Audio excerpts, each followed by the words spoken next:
Hello everyone and welcome back. Hello, how we all doing today? Hopefully you guys are having yourselves Oh my god, sorry. I have just realised what happens when your sister's dachshund hears you talk on stream for the first time and doesn't like it. Hopefully you guys are having yourselves a happy Friday nonetheless. Oh no, this is going to be an experience this morning, I think, because I am back from Japan and a lot of things have changed since I've been gone, but at the same time I haven't really had the time to really work out how it all meshes together, and I was like, you know what, I'm still stream and see how it all goes, and just because I don't know, I have a lot of things I wish to share and vent about Japan, and I thought, how about we do it all on a stream? So one, I'm not repeating myself like 20,000 times when we go back to playing games and everything else I enjoy. But two, maybe it'll help me get, I don't know, decide which stories I want to tell other people and everything else as well, in my real life as well. And like, I know what it's like for people to go on trips and then they return and all they talk about for like the next couple of months is the trip. And I find that pretty annoying. And I've experienced the other side of it. So I'm like, okay, well, this is my idea on how I personally circumvent that. And I can just, I don't know, get everything I want off my chest and like get all the excitement out. And then we can go back to being normal and everything else. And but yeah, I suppose big things that have changed in the household, which you may hear going forwards for I don't know how long, because life is a bit unexpected and everything else like that is, yeah, I do have my sister still staying with me. She had the whole house to herself while we were in Japan, which I thought was a lovely gift for her, considering she's also just had a baby. So if you hear a baby in the background, that is not my child. I am not neglecting my child. I'm neglecting my niece. No, like her parents are here and they're looking after her. So I don't have the responsibility unless they bestow upon me the responsibility. Like, you know what I mean? I'm not default responsible for it. And there's other people in the house looking after that child. So if you do potentially hear it, do know that it's being looked after, and same with the dachshund, okay? They're new background noises that potentially would happen. In the past, we've only had our little bird who lives in the living room, but now we have other new noises, and it's just like, oh my god. Hey, good morning there, DigiSars. How are you doing today? Hopefully you're having yourself a happy Friday. How are you? How are things doing? How has your month of April been? I would love to know, because I have been gone for so long. And hello there to you too, beginner player. Oh, it's Sharif, I remember. It's been so long, you guys. Welcome back to you too. It's good to see you guys back. Hopefully, Sharif, you are also having yourself a happy Thursday. Oh my god, some things do not change. I remember a few things, and I must apologize. Sasha came in, claimed the first, and patiently waiting probably for me to you know, congratulate yourself, Sasha, for claiming that first. I like how before we left on holiday, I still had the little first claim. I have a little thing on my desk to tell me who's claimed first, whose streak it is, and what streak they're on. And I suppose you just ruined Gamma's streak. He technically has held the longest streak because I've been gone for so long, so no one could claim it. But there you go, Sasha, there you go. Me still waiting for Darwin too. There we go. Yeah, there we go. Hopefully, my dude, you're having yourself a happy Thursday. Thank you for being patient, just like always. See, I get around to it all. And today, it's just a chatting stream where no games are going to distract me. The only thing that are going to distract me are shit in real life, like the plane. There is a plane now, guys. Oh my god, congratulations. We are getting all the new, fun, exciting sounds today. Just wait. I reckon in like 2 minutes, you'll be hearing my beautiful niece probably in the background. But again, hear a baby. It's not mine. I'm not being irresponsible. Her parents are here as well. in the house, and so the house is not completely soundproof. I'm going to stress that, and when it eventually happens, because I think that's the worst thing anyone can accuse me of. I don't even have a child, and I feel like the worst thing anyone could accuse me of is like neglecting a child. I am not, okay? Beginner player says, we'll pop in and out. Oh, mod duty. Oh, that is fair enough. How's it all been going though? Hopefully though, you have yourself a good day. Woo! And enjoy the time you are here. Have you played Resident Evil 4? No, I have not played any of the Resident Evil movies. I haven't played any movies. Did you know? Because you actually can't play movies. Who would have fucking thought? No, I haven't played any of the Resident Evil games because though I love horror, Resident Evil is kind of like zombie, kind of goes into horror. I hate playing horror games. Well, I dislike them slightly because they force you into bad scenarios for the story of the game. And I hate it because I like to think if I was ever in a horror situation, I would be good. I'd be smart. And so I don't particularly play too many horror games. But I have seen a few Resident Evil playthroughs. I've been watching, I've seen all of Iron Mouse's and CDog VA's playthrough of Resident Evil. So I've probably seen them play Resident Evil 4, but I just haven't played it myself. Every day is a nightmare. Oh my God. It would be if you're playing Resident Evil 4. Oh my God. Sasha says, I still have the longest streak still. Sasha, you will forever reign supreme on having the longest claimed streak. You have claimed the longest streak, but I think Gamma, just in regards to how long he had it because we were on holidays, he might have the longest time streak. Speaking of Gamma, hello! Yo, Gamma, how are you doing? Hopefully you are still having yourself a happy Thursday. How have you been? How have you been? Do you want to tell us any beautiful stories that happened? How is your month of April?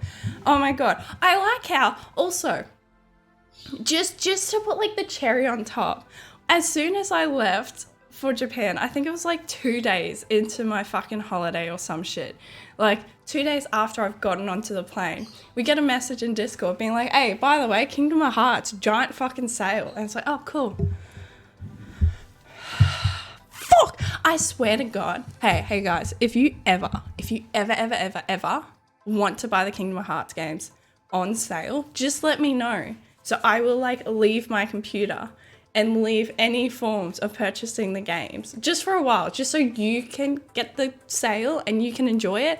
Because I don't think it's ever going to happen for me personally, but I'll do it for you. I'll continue to take the fucking bullet each and every time, because we're a team player here. We're such a big team player here. Sharif says, I've had Sibiya send someone. Oh, you had to ban someone yesterday. I'm a mod. I guess he was trying to challenge me. So as mod, you won. I'm kind of of the same like mindset as you. Like, why challenge mods in any one community, honestly? Like, whether it's big, small, fucking, I don't know, your usual community or not, like, I feel like you know what I mean? Why challenge the person with the power? Why be a dick and break the rules and be like, oh, I bet you're not gonna do that. Yeah, you're gonna do. Yeah. You know what I mean? Just respect. Just respect, okay? Oh my God. Gamma says, yeah, it was about 2 days after you left. It was! Oh my God. It happens all the fucking time. It happens. And do you know what's gonna be great? I can feel it in my bones. I can feel it. And it might not be Kingdom Hearts. It might be another game on my wish list that I've been waiting for a while, because it always happens. But I've got to start work soon. Heaven forbid you can't just stay on holidays forever. That would be lovely. But no, I have to go back to work, and my new boss, oh my God, because I get to start a new job. A new job with the same company, but a new job, and I get... Oh my God. A lot of my stress and frustration when it came to work stemmed from my direct boss. So I get a new boss, and he sent me a text yesterday being like, hey, how was your holiday? About you returning to work, can you return on this day? I was like, oh, cool. I thought I could return next Thursday, but instead they want me to return on Monday. And I was like, damn it. I thought I was going to get like a sneaky extra week of leave because I'm changing roster. And I just thought I played the system and I got like a free week of leave because there's this change of roster. And instead he's like, hey, do you want to come in on Monday? And then we'll talk about your change of roster and how that's going to like effectively happen. And I was like, fuck, damn it. Like, oh, I thought I was lucky, but given that, I feel like when I return and I finally have to be away for 8 days, all the sales are going to happen. That very first 8-day shift I have to do, you guys, you'll know well in advance. I'll let you guys know. So you guys can all just like log into Steam and get like, it'll be ridiculous sales too. Trust me. Because if I can't claim it, you should. And that's just my luck. Gamma's okay though. Yay! Oh, that is so good. It's good that nothing absolutely terrible happened in the month of April. Or maybe something did and I just don't know. I don't know. I accept the fact that I don't know a lot of shit. So yeah, maybe something absolutely terrible happened in April and I'm just completely forgetting. But if I am, maybe let's let it slide for a little bit. Got a lot of nice pins added to my collection though. That's great news, Gamma. Oh, sorry, I got two pins added to my collection while I was gone too. They're nowhere near as good as your pins, but I got two pins added to my collection as well, and two keychains. One being Danganronpa, like Sakura. I got a Sakura keychain. Oh my god. I went to, there was like Nakano Broadway. It's like a place with lots of little shops and it has like so much anime and game merch. And it's ridiculous. And there's like literally something for everyone. And I walk in, I'm like, fucking something Danganronpa. And then as soon as I started seeing like Danganronpa merch, I was like, no, this isn't good enough. I need something Sakura. And oh my god, it took me forever. Oh my god, it took me fucking forever. But we found it in the end. Turns out Suichi has the most merch you can buy on Nakano Broadway. I don't know if that means he's the most popular or he's the least popular and like all of his stuff is left behind.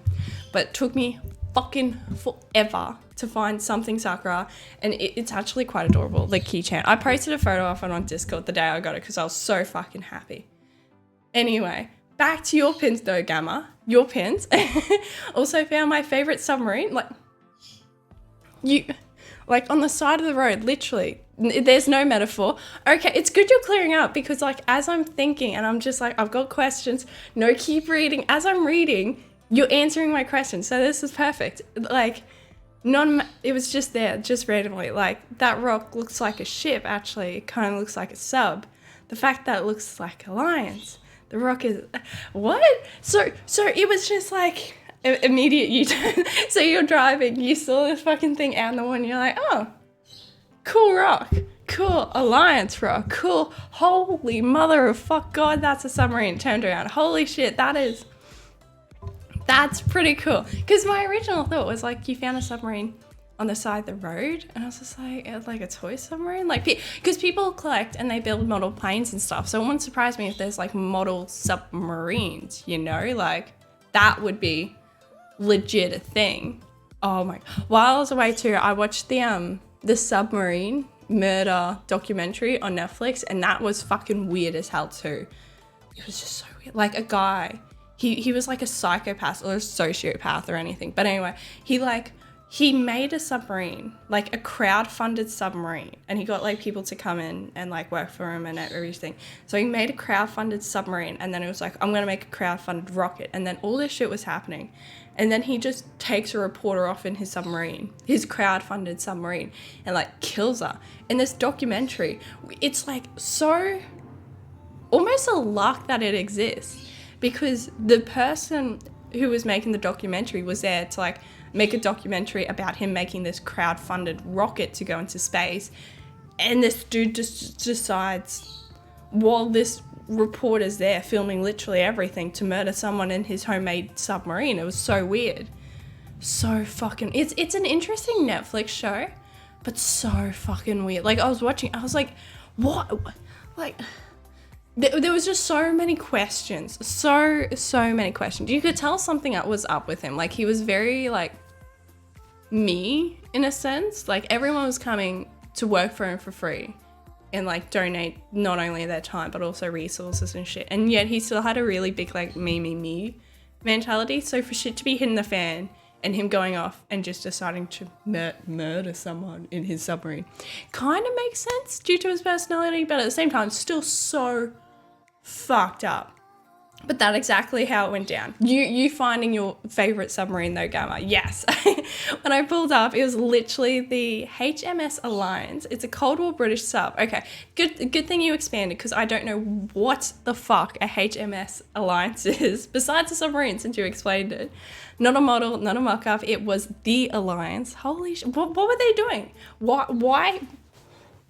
Was they just taking it out for a spin? Like, you know how if you have a car in a garage, like one of those model cars, not model cars, just show cars in your garage, you still have to go out and drive it like every week just to make sure it still runs all smoothly.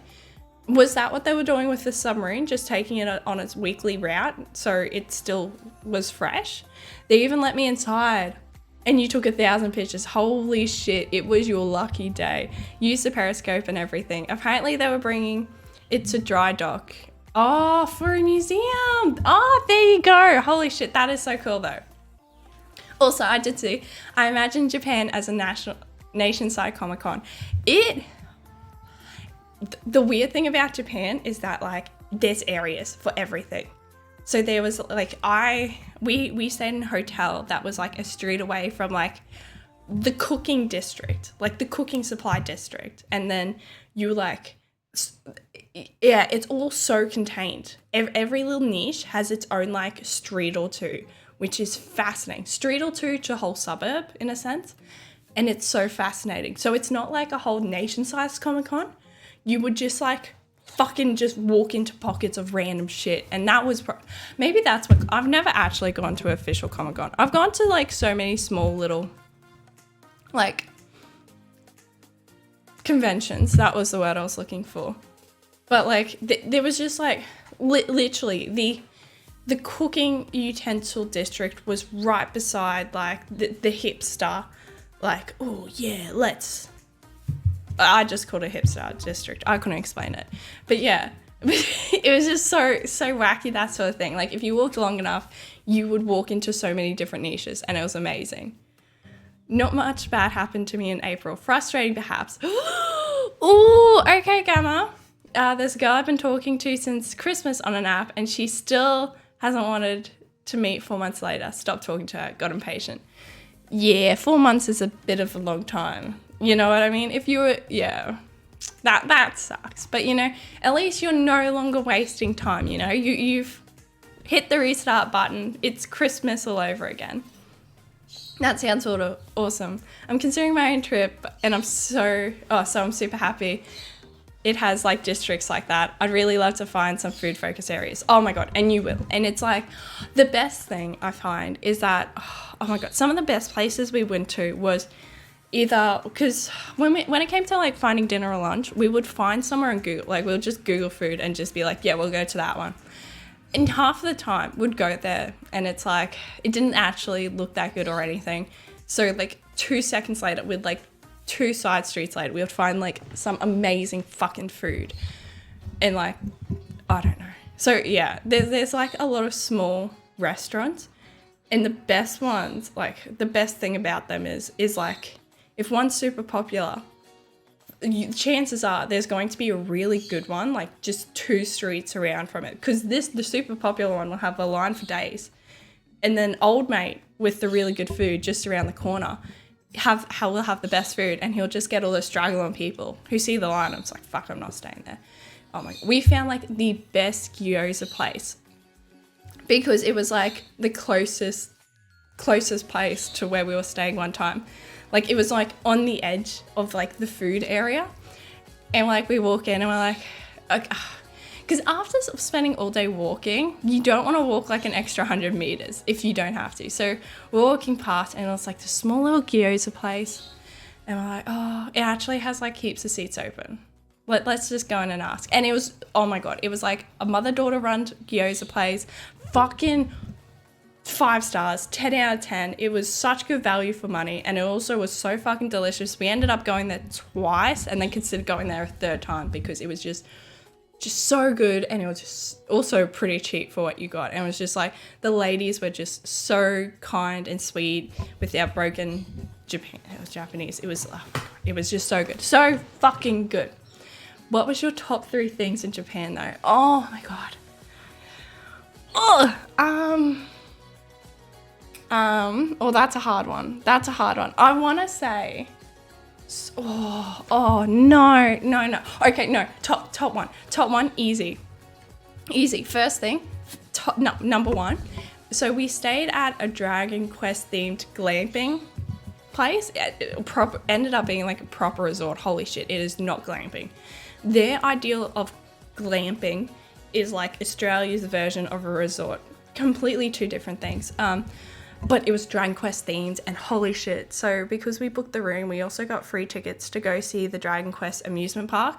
And we ended up going there twice. It was so fucking good. First time we went, we spent 2.5 hours there doing like the Dragon Quest Island quest, and then the side missions, and we 100% the game, and it was just so fucking good. And oh my God, it was like fucking amazing. And because they had like little mini medals you could collect. So you had, while you were in this park, you had like a bracelet with like a chip in it. And so to talk to people, you'd tap the chip on their icon, or like to open a chest, you would do that, or to claim a MIDI medal, you'd do that. It was just so fucking fun. And then we went the very next day to like speed run it as like the clowns, the Galloway class. And even then, even though we knew exactly where everything was, we knew the whole story, we knew everything, just doing it again, it was still so much fucking fun. It was ridiculous. And oh my God, it was Dragon Quest amusement park, said so casually. It was fucking amazing. Holy shit. It was so good. I took so many pictures of all the statues because they had like, because when you like battle a slime, there's literally like a slime statue there that you can go and interact with. And then you like, whoop, you get your little player card chip thing that's wrapped around in a bracelet, and then you press it on him, and then you get to versus slime, and it's just, oh my fucking God, it was so ridiculously good. And like the whole time you're walking around, Dragon Quest music is playing, and oh my God, it was just so good. It was so good. I wish my life had that, like that music just playing 24/7, because it was just it was amazing. Holy fucking shit, it was just so on point. And yeah, the room was really nice, and the people at the room was great as well. And they had this thing, right, with the room. They hid 4 mini medals, like little actual medals in the room. And so we're having dinner the first night, and they're like, hey, by the way, there's 4 mini medals in your room. If you find all 4, you can trade 3 of them in for a present, and then you get to keep the 4th one. I was like, oh, fuck yeah. Like within 10 minutes of returning back to the room after dinner, found all 4 of them. I fucking went nutty over it. Holy shit.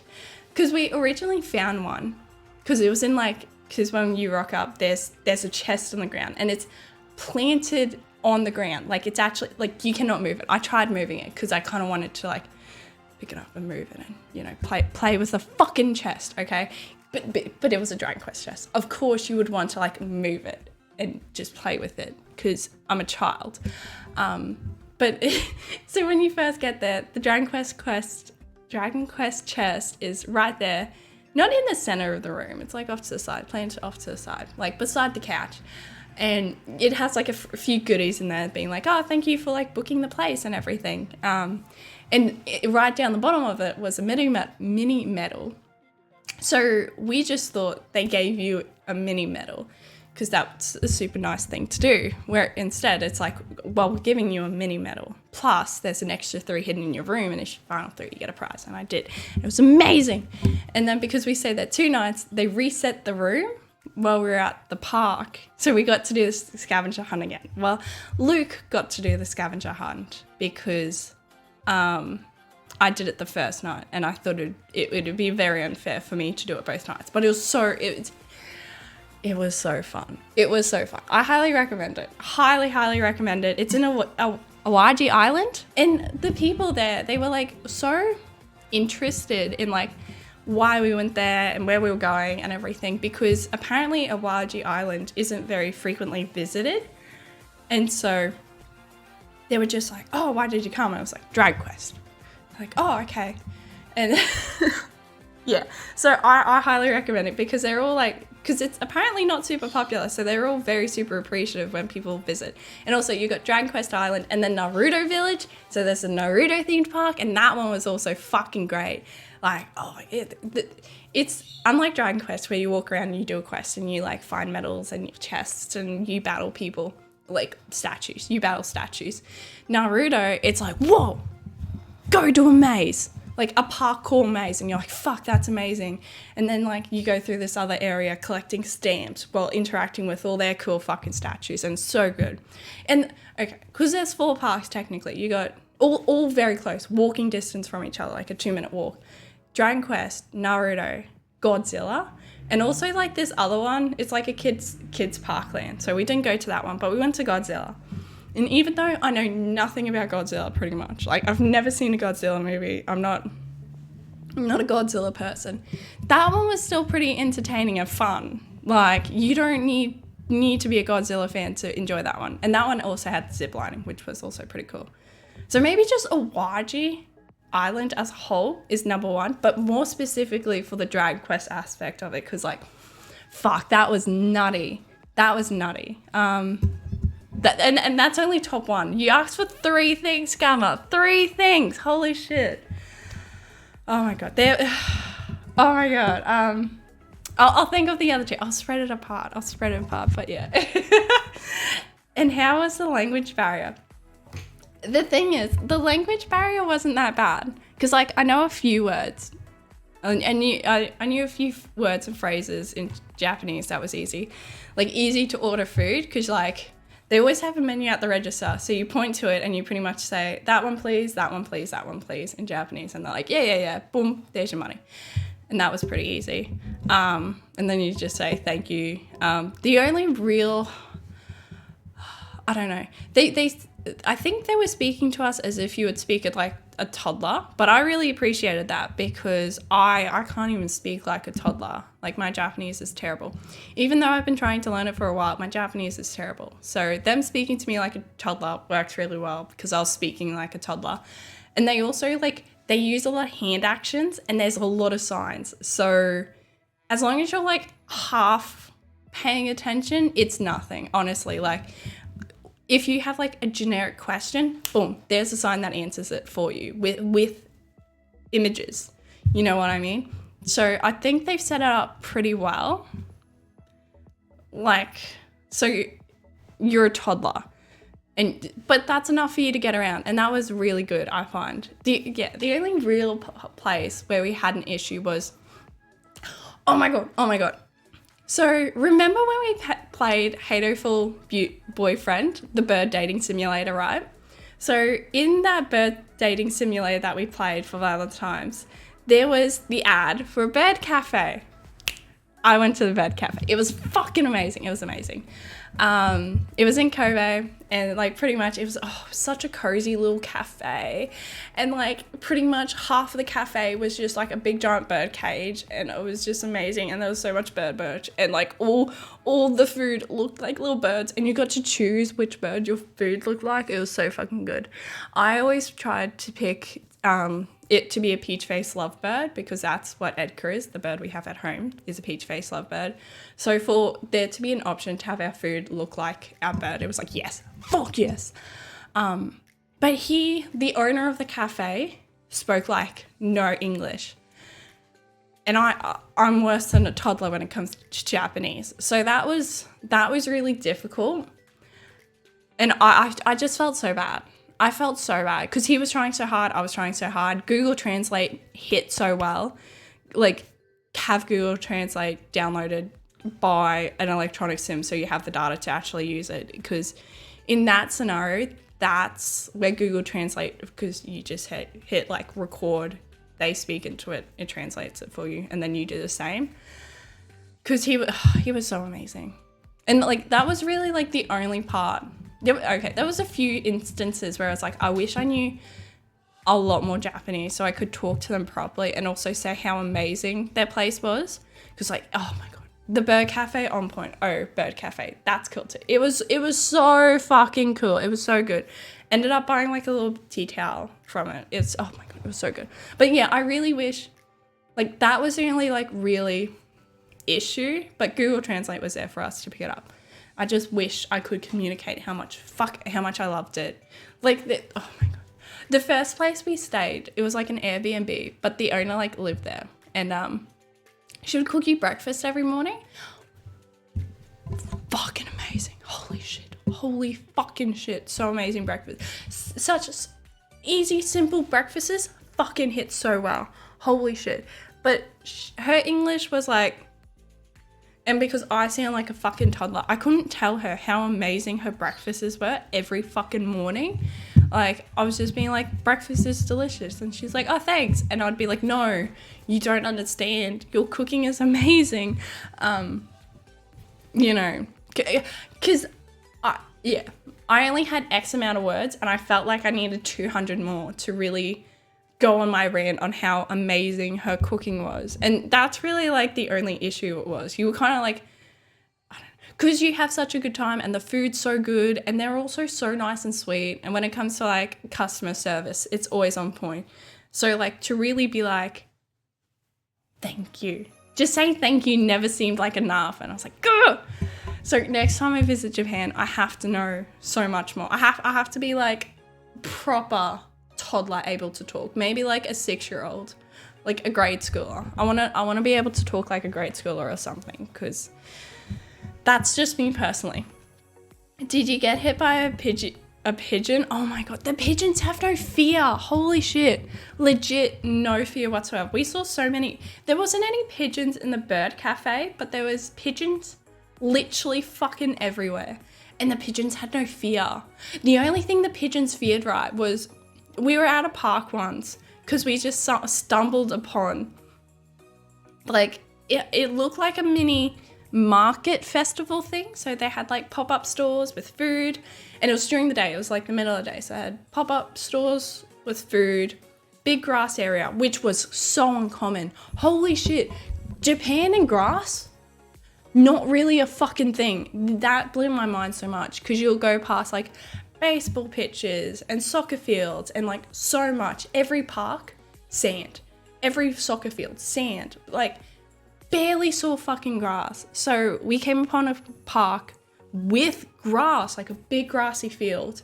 So many people having a picnic on the grass. It was great. It was cute. Pop-up stores everywhere. And there was a fucking live band just playing too. And it was pretty groovy music. Had no idea what the fuck they were talking about, singing about. It sounded like the singer was like singing at a different rhythm, pace, style to the actual fucking band as well. But kind of was cool and kooky at the same time, which was pretty cool. But turns out the whole point of that story was, turns out that kicking pigeons is like the coolest fucking thing for a child to do. Holy fuck. Like, the pigeons were so unafraid of humans. They'll come up and be like, food? Yo, what up? Like, they would always be coming up, so unafraid. But as soon as a kid was in the sight of a pigeon, it'd be fucking running. It would never fly, because I think it's scared of getting hit out of the air. But they never flew, they ran. And the reason why they ran is because that fucking kid, as soon as a kid noticed the pigeon, it was like, oh, it's on. And so many kids did this everywhere too. Everywhere we went, if there was a pigeon and there was a child, like kindy or younger, they would run after that pigeon and try to fucking boot it, like proper, like no fear. Pigeon's a soccer ball kind of situation. I don't know why there was that much hate for the pigeons. I don't know. It must be like a regular game they play, but holy fuck, the amount of times I watched in fear for the pigeon, because they would, swarms of kids be chasing these pigeons, just trying to boot them. Holy fuck. Like, I know when the way they treated pigeons was like kind of similar to how Well, it was nowhere near as similar. Like, their hatred for pigeons, I feel, is like the same level of hatred we have for like ibises, the bin chickens in Australia. But in no way, shape or form do you see any child trying to kick a fucking ibis. No, like maybe they'll throw like a drink carton at the ibis or something because it's being a bin chicken. So you throw rubbish at it, you know? But oh my God, it was something. And also, fucking ibises are big bin chickens, okay? Anyone who sees an ibis should not be like, that's a cool looking bird. You know what they do to their ibis? We went to a zoo and they had an ibis exhibit. They had, it wasn't in with all the other birds. Like they had bird cage 1, bird cage 2 with all these different birds, which was pretty fucking cool, I will admit. I love that. But then off to the side, they had an ibis exhibit. They treated ibises on the same level as respect as they did their eagles. Holy fucking shit. The ibises were living, they actually had a better exhibit than the fucking eagles and the owls and the vultures. Like, holy fucking shit. It was mind blowing. Like, they were treating these bin chickens like they were gods. They had beautiful pheasants. Holy shit. There was one pheasant that looked like it could have been an emperor. It was just dressed in gold and it was like, oh yeah. Pfft, no, that beautiful pheasant can have a shit kickers exhibit. Nah, ibis, like oh my God. It had like a proper jungle thing. Like you look at the cages that they had the bears in, like they didn't have the bears in cages. Holy shit, they did not have bears in cages. But the bears had like a beautiful exhibit and it was so big and grand. The ibises had essentially the exact same fucking thing. Mind blowing. Holy shit. Like if I had one big qualm with Japan, it was the level of fucking hospitality. Holy shit, I just spat everywhere. Holy crap. The level of hospitality they gave their fucking ibises in that zoo.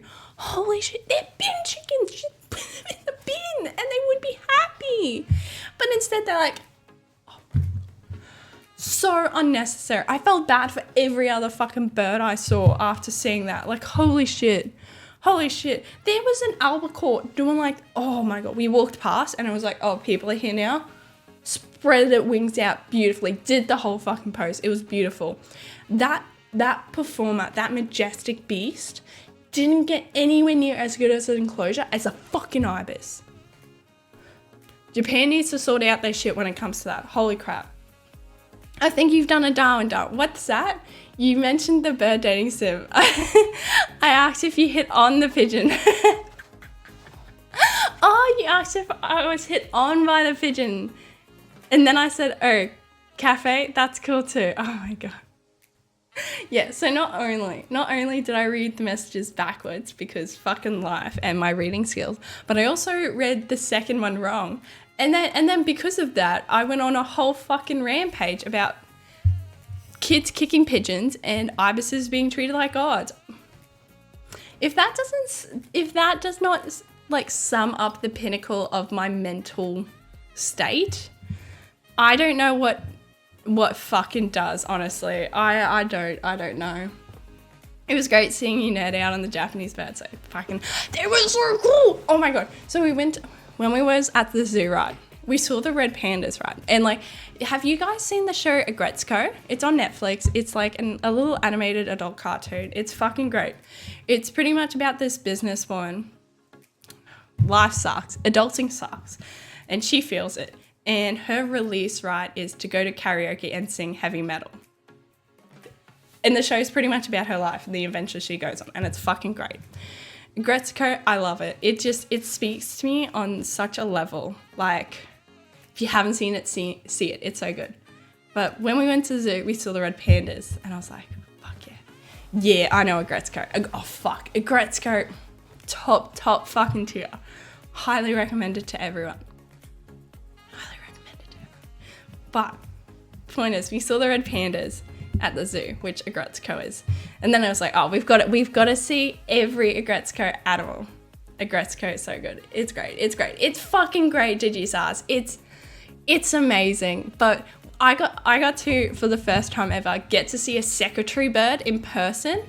because we were on the hunt in the zoo for Gretzko characters. No hyenas, so we didn't see Hyder, but we saw Gloria, we saw gorillas. That was pretty cool. And I got to see a secretary bird. Holy fuck. You thought, you watch a Gretzko and you're like, oh, she's prim, she's proper. She's like, Birds just like that in real life too. It's like, oh yeah. And then the fucking legs on that thing. Holy shit. Those birds are like known for like killing snakes. They will just step on shit. They kill their prey by just like stepping on them and ripping them up and just stepping on them. They're like got powerful legs. And they do. Holy shit. This bird is like taller than half the people looking at the bird. This bird was tall, it was majestic, and it had legs. Holy crap. It was just pretty majestic. Like, it looked so majestic, and then its legs were majestic, but a different type of majestic. Like, the rest of the bird was elegant and sleek and was like, oh yeah, just like the character is in Gretzko. But then you look at the legs and you're like, holy fuck, they're like killing machines. Like, whoa, so good, so fucking good. Oh my god. And we didn't even go to like a big zoo or anything. We went to the Ueno Zoo. Ueno? Yeah, Ueno Zoo. I don't think it's like the biggest zoo they have or the best zoo they have, but we went to that one because it was close to where we were staying and I wanted to go to a zoo. We went to the whale shark aquarium as well, and that was, I don't know. Oh my god, this is gonna sound terrible, but like, so the aquarium, I'm pretty sure it's in Osaka, isn't it? Yeah, it's in Osaka. The whale shark aquarium in Osaka, it's known because it has 2 whale sharks. Like, it has whale sharks. That is the thing, right? I reckon the whale sharks were the least fascinating thing about that fucking aquarium. Like, when I went to see the whale sharks, I was like, holy shit, that's pretty cool. But then they had like fuck off giant manta rays as well in the exact same tank. That just made the whale sharks look so tiny because they were just fucking huge manta rays. But oh my god. They had like otters and turtles, and there was a section of the aquarium for like the Great Barrier Reef and Australian fish, right? And so many people were like up against the glass, just being like, wow, colours, fucking Australian fish, so much more colourful than the rest of the world. That's all I've got to say. If I learned anything from the whale shark aquarium, it's that the only really pretty looking fish come from Australia. Like, all the other fish are like, oh, that's interesting, or like, oh, that's like, that's different. But our fish is colourful. Our fish be popping. They stood out, and it was clear that it stood out because so many people were just like around the Australian fish exhibit, like, whoa. It's like, wow.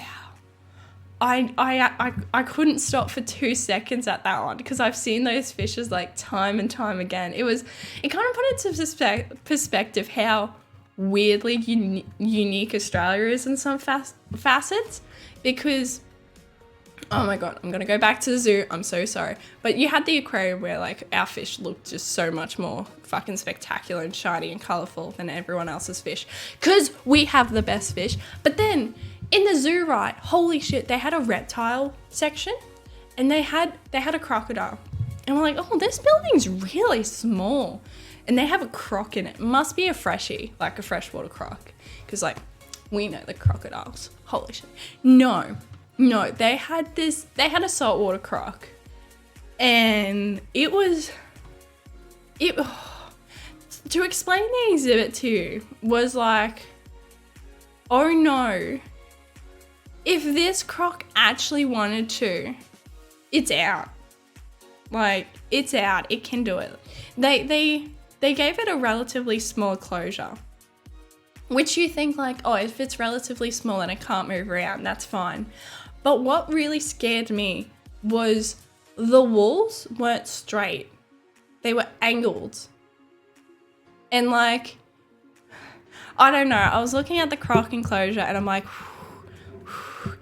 if that croc wanted to, it has plenty of space to climb up those walls. Like, not climb, but just to walk on the diagonal, because it was just so weird. And the way they had the enclosure too was like, the croc was at eye level for like your average kid. And I was just looking at it, I was like, oh, I don't know. It really, it made me nervous. Like, the croc's not going to get out. The croc's lazy. It gets fed regularly. It's quite cold there. Like, the enclosure's heated. It's not going to want to fucking leave the enclosure. But to have, like, a roofless enclosure with not straight walls, but slanted walls, like, anyone could easily walk up and down those walls. I was just like, oh, I don't know. I think they weren't respecting the death machine as much as they should have. And there was, like, other animals like that too. Maybe it's all Australian animals because, like, I know which ones are deadly.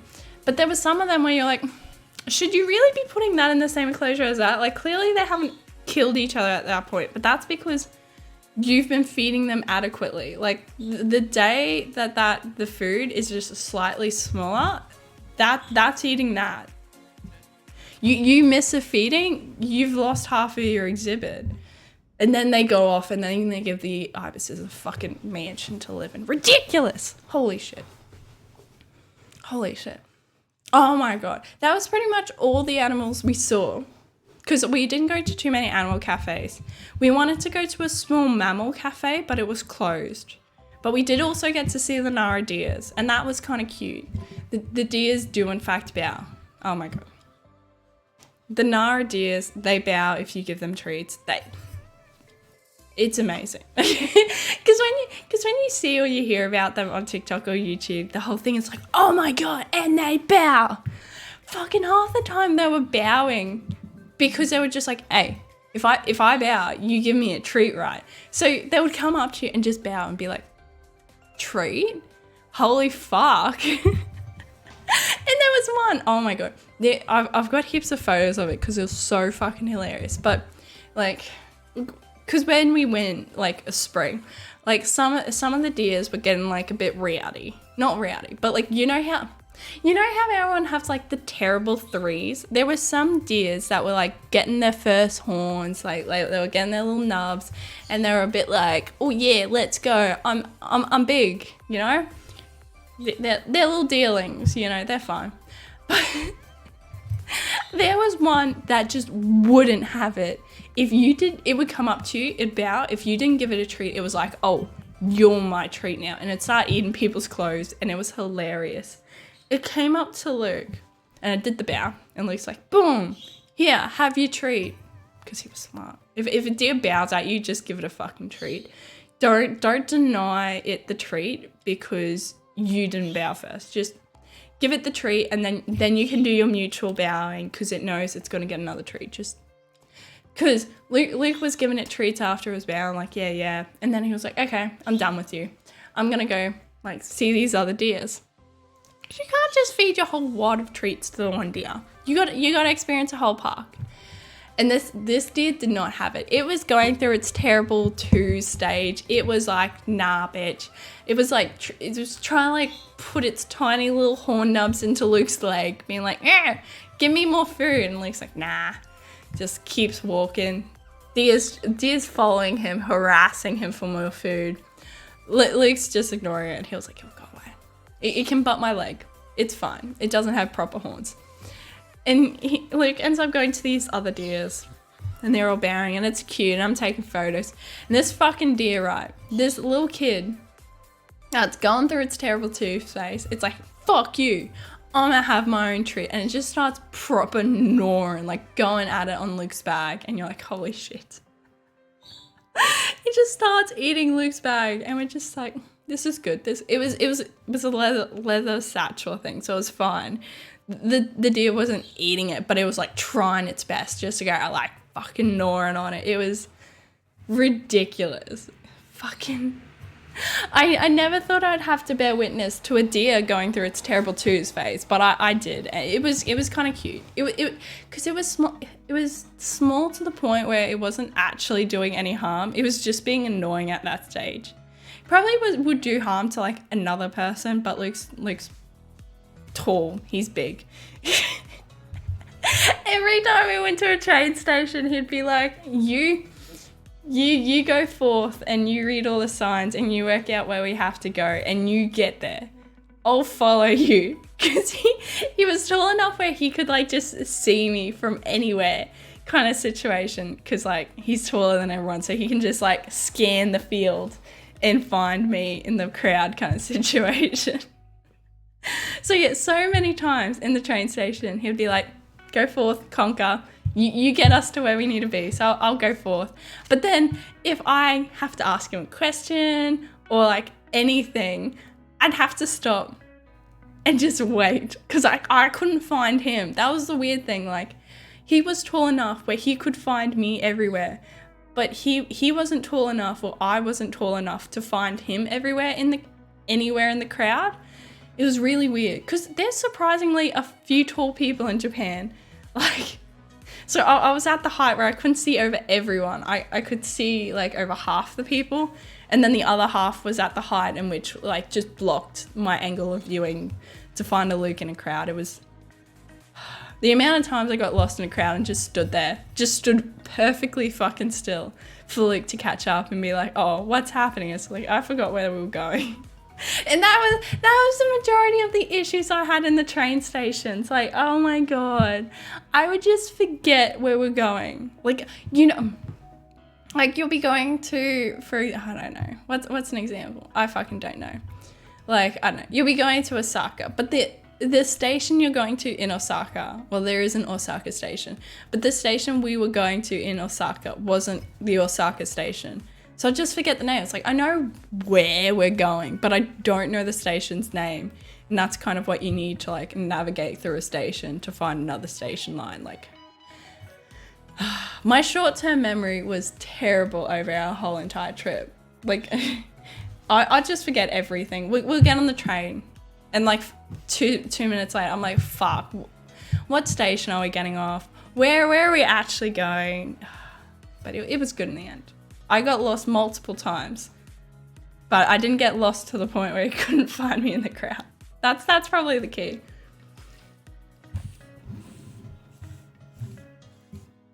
Holy shit though, my throat. I went like a whole fucking month with only talking to one person, and it's like, holy shit, now my throat's like, you're talking a lot for the first time in forever. But that's okay because Mr. Darwin picked you up from the lost and found. He did! He always picked me up from the lost and found. And it was all good in the end.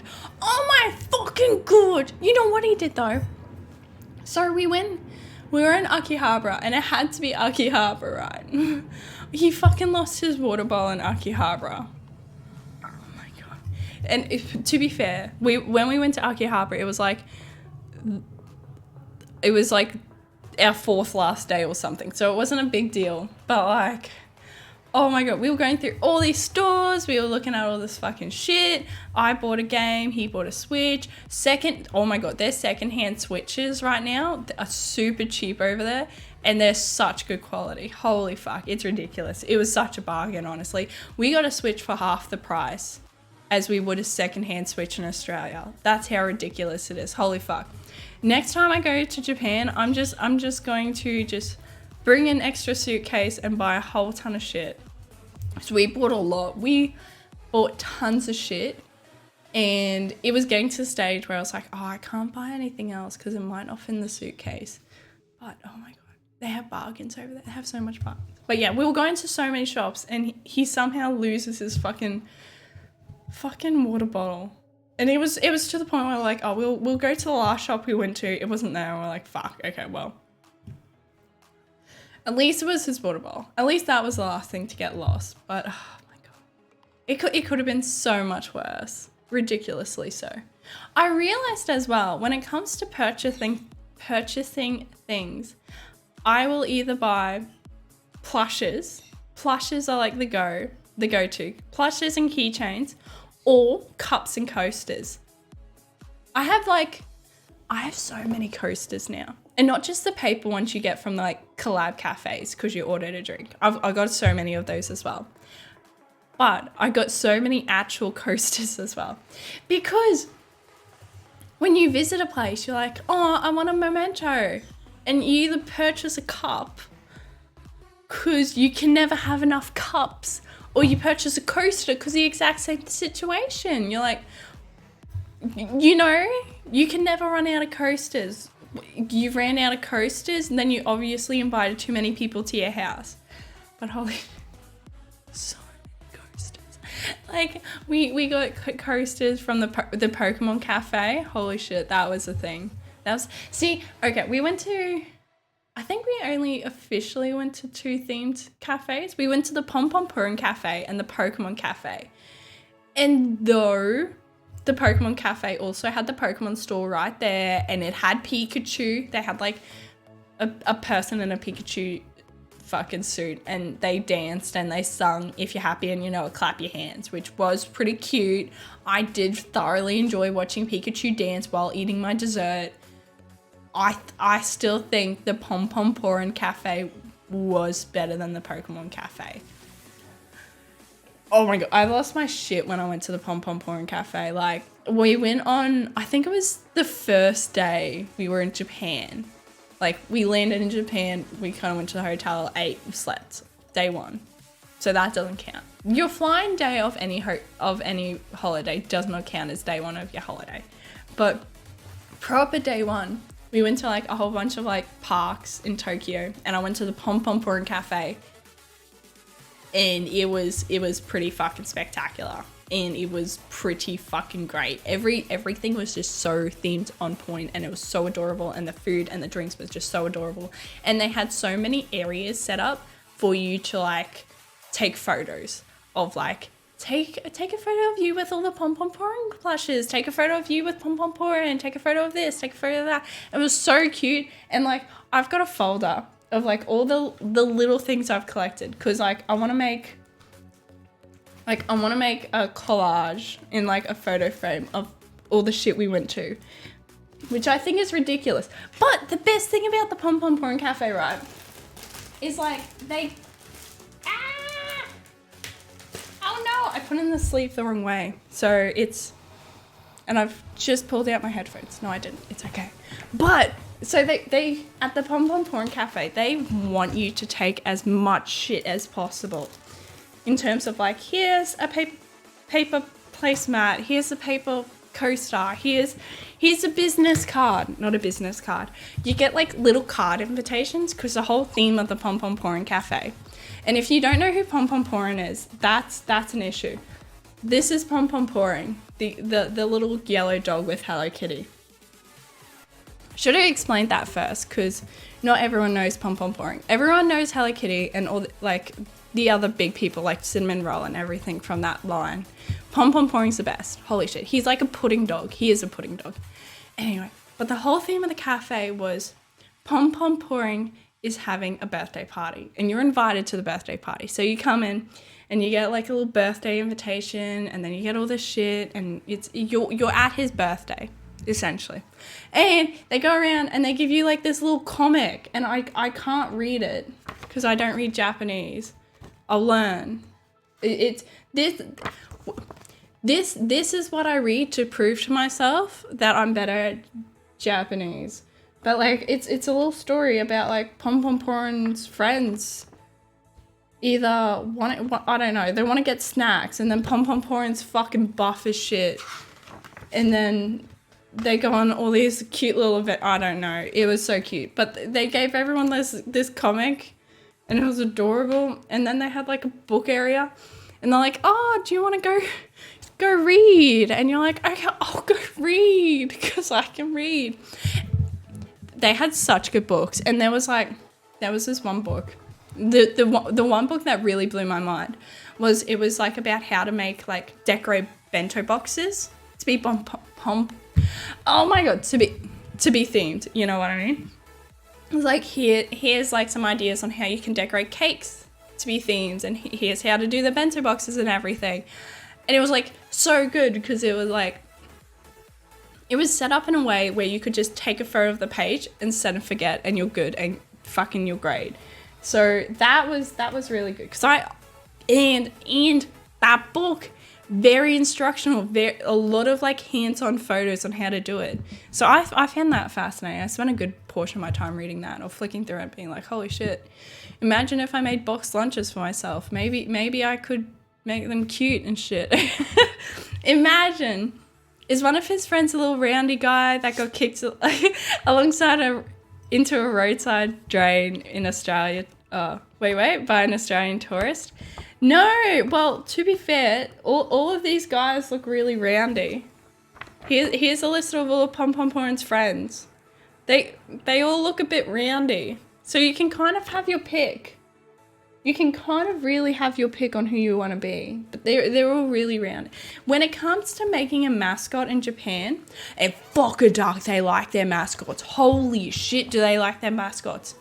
Key, make it roundy or make it an anime girl waifu. Holy shit. The amount of places. Also, I like how that's a little reference to the nightmare you had. Just like, I got turned into a little roly boy and I got kicked into the drain and a seagull ate me.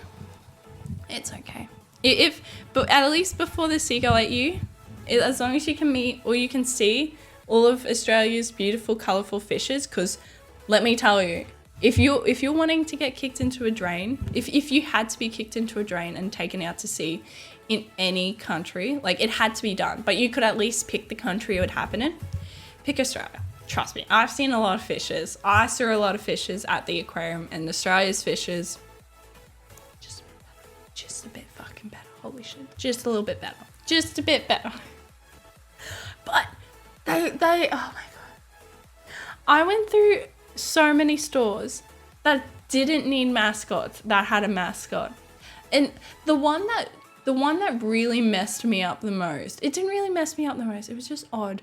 There was a bike store and they had a waifu. Like, they put a lot of time and effort into creating this cool, not biker chick, cycler chick waifu and plaster her everywhere. To the point that when we first walked past the store, I thought it must have been like a game or like one of those anime idol groups or like an anime of sorts. I don't know. I was just like, oh, there's this cool cycling anime. Like it must have been like a pop-up store for that, because like, holy shit, you saw more anime waifu than bike in that store.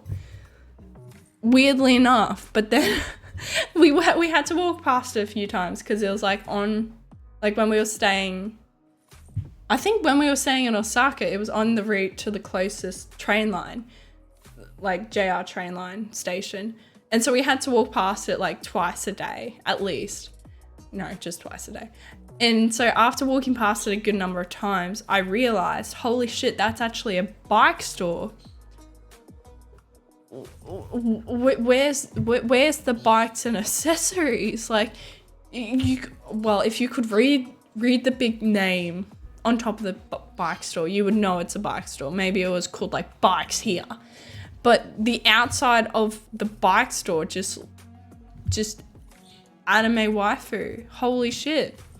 And like there was the amount of times I saw trains with different anime waifus just to realize at the station that's the station's mascot is this well-rounded, well, technically all of the mascots are well-rounded, some in different ways than others. I don't know why it's so necessary. I liked it when there was a station and its mascot was a frog, like a cute little roundy frog, and you're like, oh cool, this area is known for green tree frogs or some shit. Like that kind of made more sense than like, holy shit, this character needs to button up a few more buttons because this is a public train station and there's kids walking around. Holy shit, there's kids. Like, they must be very desensitized to it all. It must be. Speaking of children, oh my god, we went to a hotel and like they had a whole bunch of rules posted up in the lobby because it makes the most sense. Just put the rules on the lobby where everyone can see them, and it has all these different pictures, and then it explains the rules down the bottom. And then you got the most common ones like no smoking, throw out your trash properly, close your window if you're gonna fucking talk, don't be loud. And you see those icons and you're like, okay. And there was one icon that had a child with a big boom, boom, and I was like, oh, kids not allowed in the hotel? That's really weird. No. The rule was explained under the big no children's sign was it was explaining how there was like an elementary school within like comfortable walking distance to the hotel, and that you aren't like, they want none of their people to be talking to the children. I was like, what the fuck is that?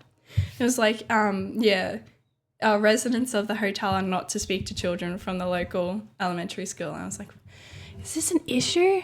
Oh my God. It was kind of scary that had to be like a designated rule in this hotel's lobby. Because who something must have happened at a point, I feel, for that to be a rule. Or they're just taking precautions. I don't know. But I don't want to know whether, I don't know. It's just a lot. That really boggled my mind. because I don't know. It's a thing. But no. Oh my God. I probably should like slowly work through my folder to show you guys what exactly we did. But we went fucking everywhere. And oh my God. I can't show it on screen. I suppose, when it comes to the top 3, I really only said like my top 1, which was Drag Quest. But I definitely think an honourable mention, at least, not an honourable mention, probably number 2, was I got to see snow for the first time in Japan, which I hated. So I do not like winter because it's too cold, and I never want to visit any place in winter because it'll be too cold, and I've never liked the idea of going to see snow because it'll be too cold. But in Japan, I actually got to see snow for the first time because we went up into the mountains. I got to go to bed, but it's nice to see the cheery Aussie are back. Yes, we are back. We'll get like a regular schedule going again soon. I just got to work out what's happening with my roster and everything. But it was good to see you too, Gamma. Hopefully you continue. Well, you're going to bed, so night night, my dude. But hopefully when you wake up, my dude, you have yourself a happy Friday, my dude. Good seeing you out. Good catching up. Holy shit. It's been a whole month. Where have you been? It's been a whole fucking month. Where have I been? Oh my God. I was in Japan. It's very clear where I was. I've spoken many times about it already. Oh my God. Oh yeah, so we had, oh my God. I think this is a 2-day story because the first day, right, we went into I wanted to go to a traditional ryokan because of my tattoos. Oh my God. So you're not supposed to have tattoos in like 98% of open bathhouses or public bathhouses or onsens. So I was like, fuck, okay. And instead of trying to work out which ones I can go into and which ones I can't go into, I was like, oh, how about we go to a traditional ryokan where we can just get a private onsens and I can at least experience it that way. Onsens, super fucking hot. It's really relaxing and beautiful and it's great and top tier, highly recommend. But my God, holy shit, the first time I went to use it, I swore to God I melted my foot because it was so hot. And I don't know what I was thinking because like they gave us like little instruction cards and like when you go to an onsen, like make sure to wash yourself with the shower facility and then get one of the tubs and like take the onsen's water and like splash it on you before you go in. I don't know. It's like double wash yourself before you get in the bathtub almost. And so like I did that, and when I splashed the onsen's water on me, it didn't feel hot. Okay, it didn't feel that hot. It felt like a good comfortable shower temperature because I like my showers pretty hot. And so I splashed on me. I'm like, oh, that's great. That's going to be so nice and lovely. So I kind of like fully planned, like as I was going into it, I went in fully confidently. Holy shit, no, that thing was fucking scalding. Holy crap. Like, maybe, I don't know. For the rest of the trip, it got to a point where like the shoes on my right foot just didn't feel comfortable. And it's probably because I may have like just, I don't know, permanently damaged my foot in the onsens because it was so hot. Most likely not. It was more because like I was getting lazy with how I was putting my shoes on. But holy fuck, it was scalding. Shit, son. Like, You got to mentally prepare yourself for onsen. I didn't know you had to do that. I thought you could just get in it like, well, you follow the steps obviously, and then you get in it like you do a normal bathtub. No, you've take your time getting into it, because fuck, it's hot. They're hot. Yeah, so take your time. But no, while we were at the traditional ryokan, there was like the snow monkeys were close by, so we're like, oh, we'll do a trip to see the snow monkeys. And the first day we were like in the area, it was the weather perfect. It was fucking exquisite. No need for a jacket, no need for like stockings or anything, or just anything to keep you warm. You could just wear beautiful spring clothes, frolic in the sun and the light breeze, and it was a beautiful life in existence. It was great. So when we were going to the snow monkeys, which was just like a kilometer hike up the hill, I was like, oh, it's gonna be the same temperature. I didn't even look outside. I didn't look at the app. I didn't do anything, because I was just like, I'm living my best life here. It's beautiful here. No. It was overcast. When it's overcast in Japan, it's fucking cold. Holy shit. The temperature just drops ridiculously. And so it was cold. It was a cold day. And then I learned that when you go see snow monkeys like to be in a colder environment. So when you're walking up that hill, when you're doing that kilometer hike, you're not just doing like a kilometer hike, you're doing like a kilometer hike up the hill, and the temperature drops even more. It was freezing that day. I was not prepared for how cold it was. It all to my own fault, to be honest. It was really all my fault, because I was delusional, thinking I was living my spring life because of one good afternoon temperature. So I froze, honestly. I was freezing going to see these ice monkeys, these snow monkeys. They were cute and everything, but watching them, because oh my god, every sign you walk in and there's signs everywhere. Boom, boom, boom. Don't look the monkeys in the eye. Holy shit. The amount of times we were told don't look the monkeys in the eye, ridiculous. So by the time we got to the area with the snow monkeys in it, petrified to look a monkey in the face.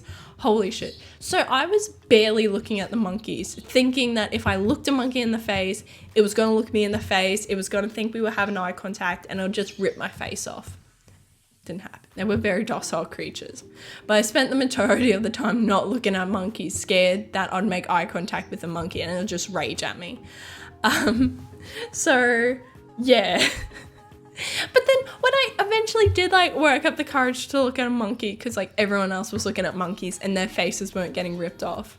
So much for the signs. Signs painted a completely different picture on how scary it was going to be. It wasn't scary at all. But by the time I was looking at the monkeys were in their own little hot bath.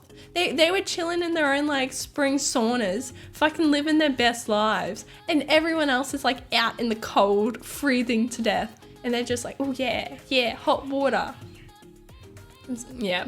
So my snow monkey experience wasn't 100% a happy one, because my god, I was cold. And then they were just basking in the glory of being able to go into the hot water, and we weren't allowed to, because there were signs everywhere saying don't touch the water, it's a monkey's spring. Okay, we'll respect the monkeys. We won't look at the monkeys in the face. We'll hardly look at the monkeys. We'll hardly do anything, and we definitely won't touch the water, because we don't want the monkeys to rip our face off. So that was day one in the ryokan area, and there was no snow on that day. It was just fucking cold, and it was just cold and overcast. The next day, there was a ninja temple that Luke wanted to go to. And it was an hour train ride and then an hour bus ride. And halfway on the bus trip, we're looking out, and it's really pretty scenery. And halfway through the trip on the bus, you look out and you're like, magic! There's magic! That's what we saw when we were looking out. Hey, Sage Fire! Hey, how are you doing, my dude? How are you all doing? Hopefully guys are having yourself a happy Friday. Thank you for bringing in the magic. Hey! It's a Sage Rage, guys. Raid. Oh my god, there's no rage here. Oh my god. How are you guys going? How are you guys doing? I'm doing particularly well. I am back, guys. I have just been on a month-long trip to Japan, and so today what we're doing is really just chatting and chilling and catching up all. So how have you guys been? How has your month of April been? Because mine was full of relaxing, and I don't mean to boast and I don't mean to rub it in, but like, if you haven't been to Japan, guys, you got it, you got it, my dudes. It was fucking fantastic, and it was great. And we're right now, Japan is dope. It really is, is it really great or really great? Oh, really great. Japan is really great. It really was. Oh my god. And there's honestly so much to do there, and it's just ridiculous. I experienced though so many different fucking seasons there. I went in spring because I wanted to see all the cherry blossoms, and my god, did I see all the cherry blossoms. But I also realized that if you go up mountains and shit, it gets cold. It get cold, and it still snows in the middle of spring. It still snows up the mountains, which was, oh my god, it was a thing. My April was a hot mess, honestly. Oh no, Sage, no. Oh, that's not good. Hopefully your May's better. May you have a better May. Oh, you're going back to Japan in October though? Ah, that is so good. Holy shit. I hope you have the best time in October. I feel as though like their spring and their autumn are really good times to be there. Oh, I went to Kofu Valley, and the whole time we're in Kofu Valley, so many of the locals was just being like, come back in like, yeah, September, October, because that's when Kofu has all of their grapes and all of their festivities and everything. Because like they're the wine capital pretty much, Japan. And so pretty much what I gathered from like a lot of discussions with people and just everything, it's like spring and autumn's the way to go. So you'll probably, yeah, three pistolets, you're probably like picking the best time to go or the second best time to go in October, because sakura time, yes. I went for the sakuras. I saw the sakuras. I saw many sakuras. I took many photos of sakuras, and it was just so good though. I'm glad to hear that you had a great time. Thank you. It was so good. May is your birthday month, so maybe. Sage, surely, if it's your birthday month, surely it pops off and you have a good time. Hopefully it's just a good chill month and you have a good time celebrating your birthday, because that's what birthday months are all for. Holy shit, yeah. Troas says, I hope my Mount Fuji had a snow cap. It did. I didn't go to Fuji, but I did get to see, oh my god, I got to see a lot of Mount Fuji from Kofu Valley. And then we took, I took some sort of train. I took some train to go to somewhere from Kofu. And like, as we were going, it was just like, it was like beautiful Mount Fuji view for like a good half of it. It was really good. And did you know, fun fact, did you know that a lot of their graveyards, they will be directed or facing Mount Fuji, because they see like Mount Fuji as like a heavenly body, and it's like it's close to heaven, and it's like a gateway to heaven. And after I was told that, you start noticing and you look around, you're like, yeah, actually that's a thing. Like Mount Fuji is like reigning supreme all over Japan. Man, you always have such great energy when I get to hang out here. Love it. You're great. Oh, thank you so much. Oh, mate. Oh my God. I'm also a little bit sick. I got sick on like the last day of exploring. I got sick and I was so mad because like our last day was pretty much just entirely in the airport. Last day of exploring, I got sick. It was just like, oh my God. So now I'm a bit like nose stuffy and my throat's a bit sore. But despite that, oh my God, I'm just so fucking hyped. Oh my God. Hope you had a sakura picnic, right? I didn't have a picnic, But I did spend a good time on one of the days. Oh my God, did my video just freeze? I think it maybe did. I'm not too sure. I don't know. I think your cam froze. I think my cam froze. Oh my God. Wait. What if we just reset? No.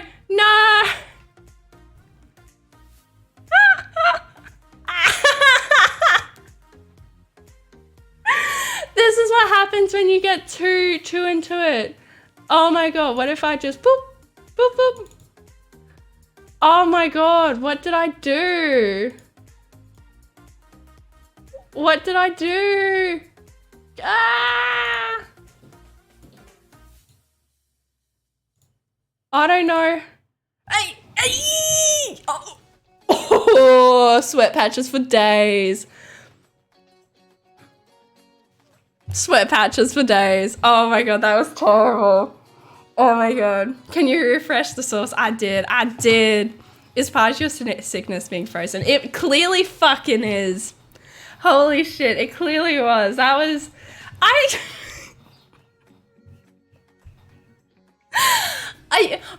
when I saw nothing. Yeah, there was nothing.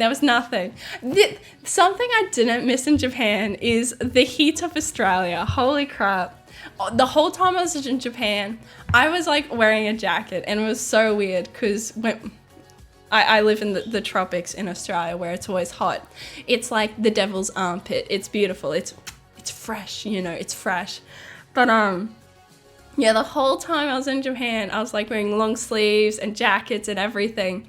And I think this is the first time which I actually feel warm in a whole month, and clearly it's a thing. It's nothing. We saw nothing. All we saw was celebration that the webcam came back on. That's all it was. That's exactly what it was.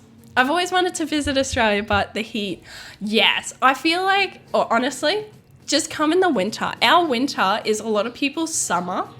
Well, it also depends on where you visit, because if you don't like the heat, don't visit Northern Territory and don't visit North Queensland, the tropics of Queensland, because my God, you will sweat balls. Even in winter, I've heard that our winter is like everyone else's summer. So really, Riley, come in winter and you should be fine. You probably will sweat your tits off still. You will be sweating your balls off, but it's fine. Or honestly, just visit the lower half of Australia.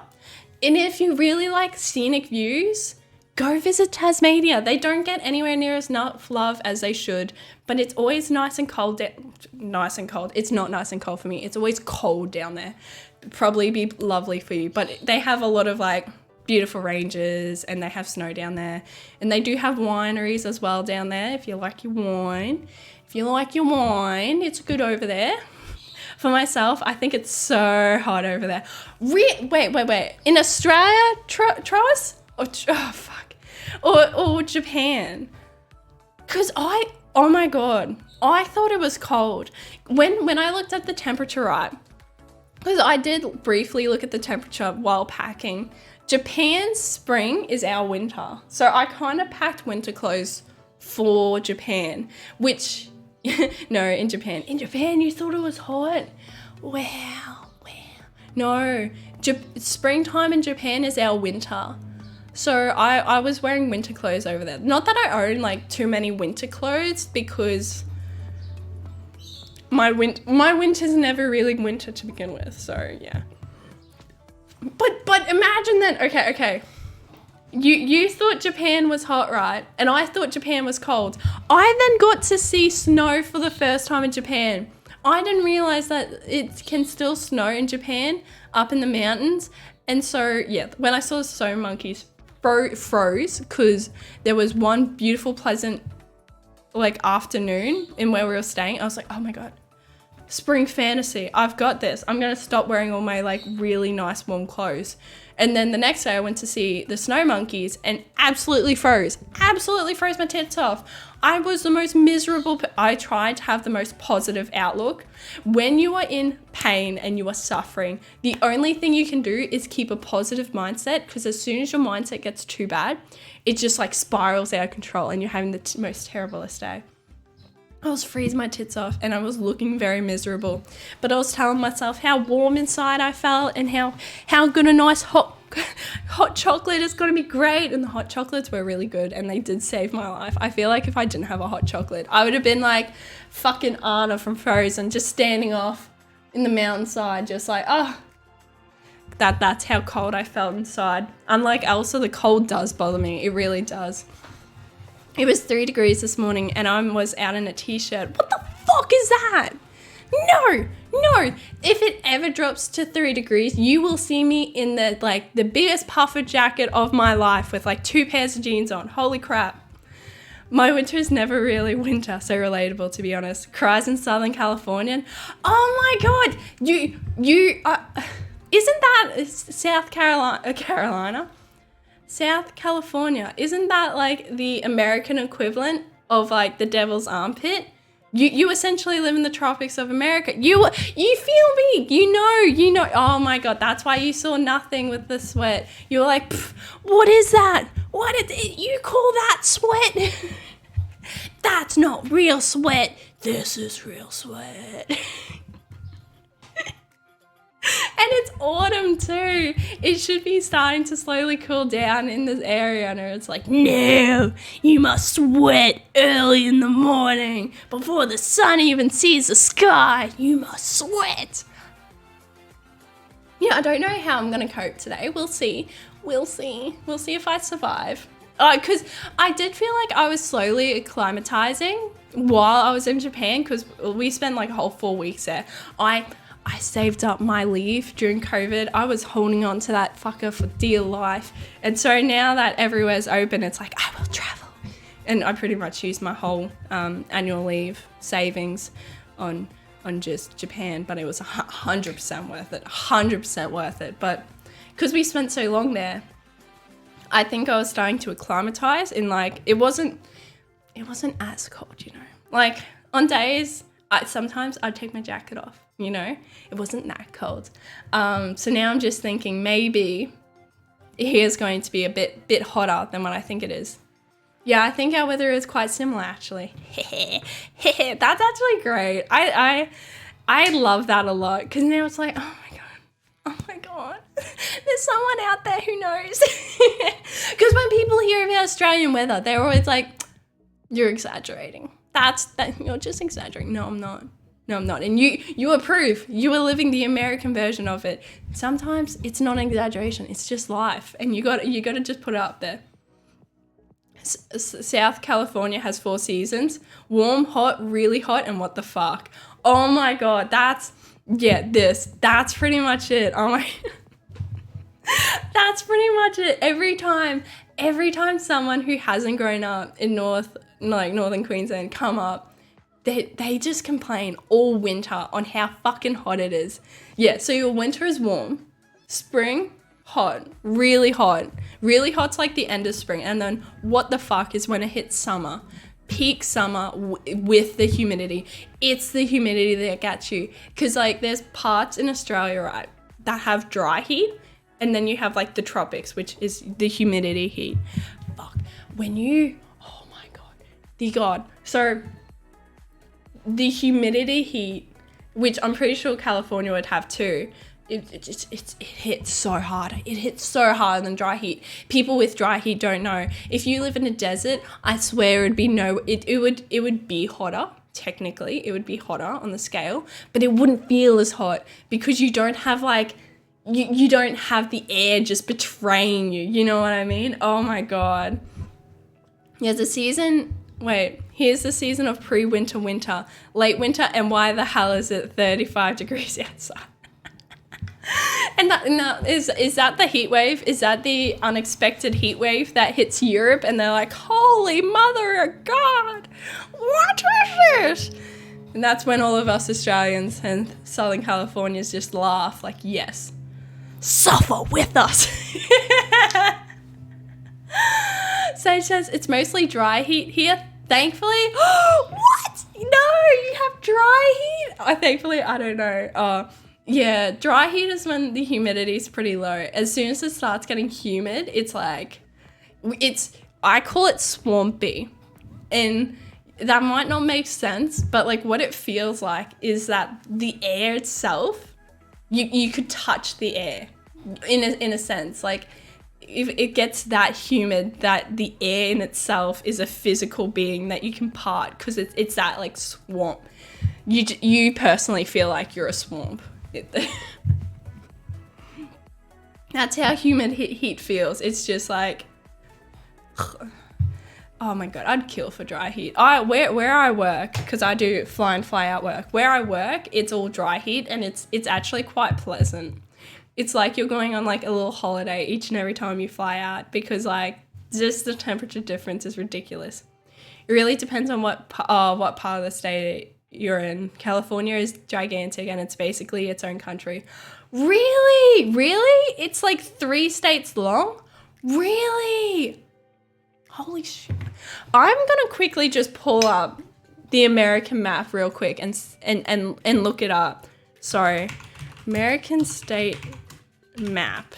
Cause I suppose like, I don't know, America's big. But then I thought because there's like 52 states or something, you're like, oh, they're all relatively small. But clearly, because Rhode Island is its own state. So there's some pretty small states. So there must be pretty big states too. Where's, okay, I see it now. You're pretty much all of West Coast. Holy shit, there you go. You're not wrong. 3 states?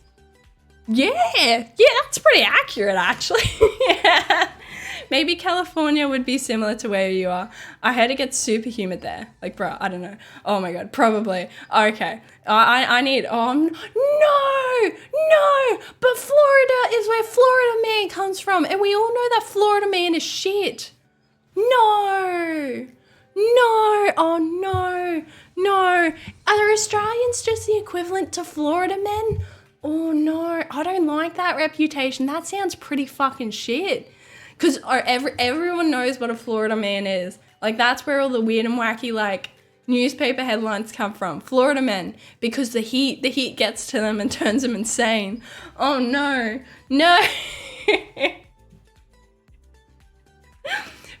Felt that once getting out of a plane in Jamaica. Oh, is Jamaica good? Were you in Jamaica for long? Because I would love to visit a few like tropical islands like outside of Australia. I feel like that would be really fun and exciting. I think that's where I want my next holiday to be, once I save up all the money in the world and all the leave in the world so I can take off work again. According to Google, California is 1,220 kilometers long and 40 kilometers wide. Australia is Australia is only 3 times as long, apparently. There you go. Good on Google. Fuck yeah. All hail Lord Google. Google is so fucking great. I feel like that's what I missed the most while being in Japan, because I didn't get the electronic SIM. My partner did. Because we're like, why will we both get data when we only need one phone to navigate? So we got it on his. But that meant every time I had like a weird thought or a random question, I couldn't just Google the answer. I had to then go talk to him, be like, hey, well, it sounds like it's terrible. I had to talk to my partner. Holy shit. I had to go and ask him, be like, hey, can we Google this? And then it would be like, no, let's just talk about it instead. It's like, no, I want the actual answer. I don't want to debate. I just want the answer. I do love a good hot debate though. I like when people, this is probably why we get along so well. I do like heavy discussion and different viewpoints and everything, which is, we talk so much to each other, it's ridiculous. But at the same time, sometimes you just want a really quick, simple answer, you know? And so by not just having Google at my fingertips, I had so many weird and wacky questions and thoughts that just went completely unanswered because, holy shit. Oh, sorry, I've just looked deeper into the American map. Maybe I'll put on the big screen. Do I have the big screen? Do I have the big screen? Boom, big screen. Whoa, Cass remembers how to change scenes. Holy shit, look at that. Can I make this bigger? I was just realizing that, like, look how tiny they are. Look, and there's so many of them, like, boop, boop, boop, boop, boop. And look at all these, boop, boop, boop. Look at all those tiny little states. Holy crap, that's intense. Sorry, I kind of just got sidetracked by there was just so many words on the side here. I was just like, whoa. That's why America has, was it 52 states? I'm not going to count. I'm just going to wait. You should have it. Boom, boom, boom. Consisting of 50 states, federal district, 5 major territories, and minor islands. Oh, that doesn't answer if it's 52 states. Or it's 50 states, and then other things as well. Okay, that does answer my question. Don't worry. Don't mind me. Boom! I learned something today. Hopefully you guys have learned something today too. Wait, you spent a few days, like 5. Oh, in Jamaica, it was a nice trip. Oh, it feels. Oh, I consider a nice trip a good trip. That does, and it would be nice and relaxing. I feel like that's why you said nice and not great or good, because it was relaxing. Because when something's relaxing, you're not like super hype, being like, oh yeah, fucking amazing. You're like, oh, it was nice. You know what I mean. It's always nice. It's not fantastic or amazing, because that involves energy.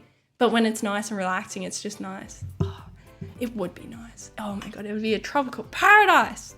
Hopefully, I'm not too sure. Yeah, the East Coast states are itty bitty. They are so itty bitty, like itty bitty. Like, I feel as though, like, because we in Australia have like one tiny state, that being like the Australian Capital Territory. Because, oh my God, did you know, fun fact, we are learning today. I love this. Oh my God, it's been ages since I've had fun facts. Not really. I was learning a lot in Japan, but I wasn't able to teach a lot. So there was where the fun facts were missing, because I couldn't say fun fact and then say the fun fact.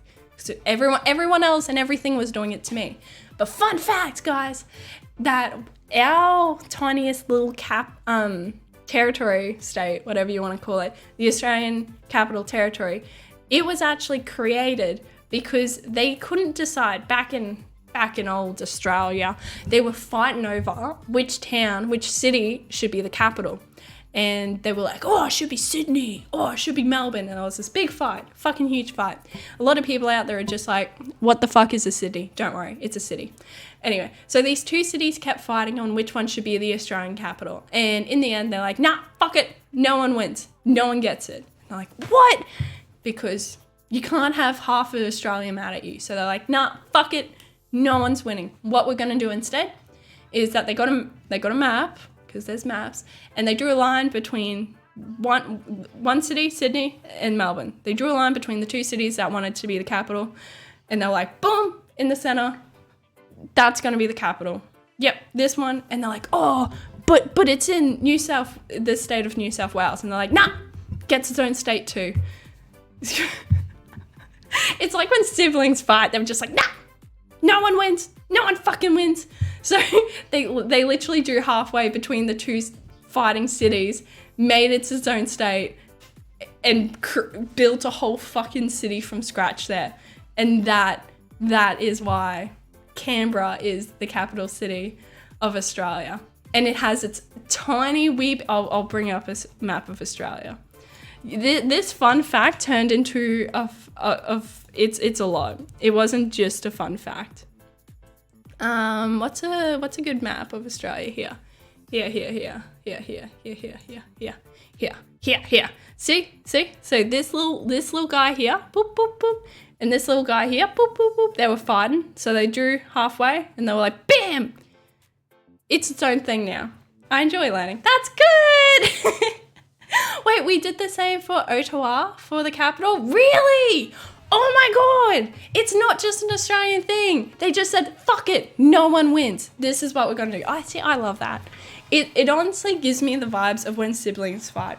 I don't know how many siblings you guys have, but like I'm the second child of 4. And if we fought, and the worst thing was if there became a stalemate, because whenever we'd fight, you would kind of vie to get the other siblings on board. And if there's like a 2-2 split, like there was an even split for Sydney and Melbourne, no one won, and it was terrible. The life of growing up with siblings. Oh my god. It was intense. It's just fun facts about history. Oh my god. I visited so many temples and shrines over in Japan, and I read so much history. But do you think I remember any of it right now? No. Like, I remember, like, I consumed so much history and I learnt so much. But at the end of the day, coming back, it was like, oh no, it was way too much. Holy shit. Because every time you'd visit a temple, right, they give you the whole life story of the person. And some of it's interesting. Like, there was a statue of a guy. And it was like, fun fact about the guy. He died, right? I can't even tell you the name of the dude. But there was this one feudal lord. And he decided he wanted to conquer everywhere.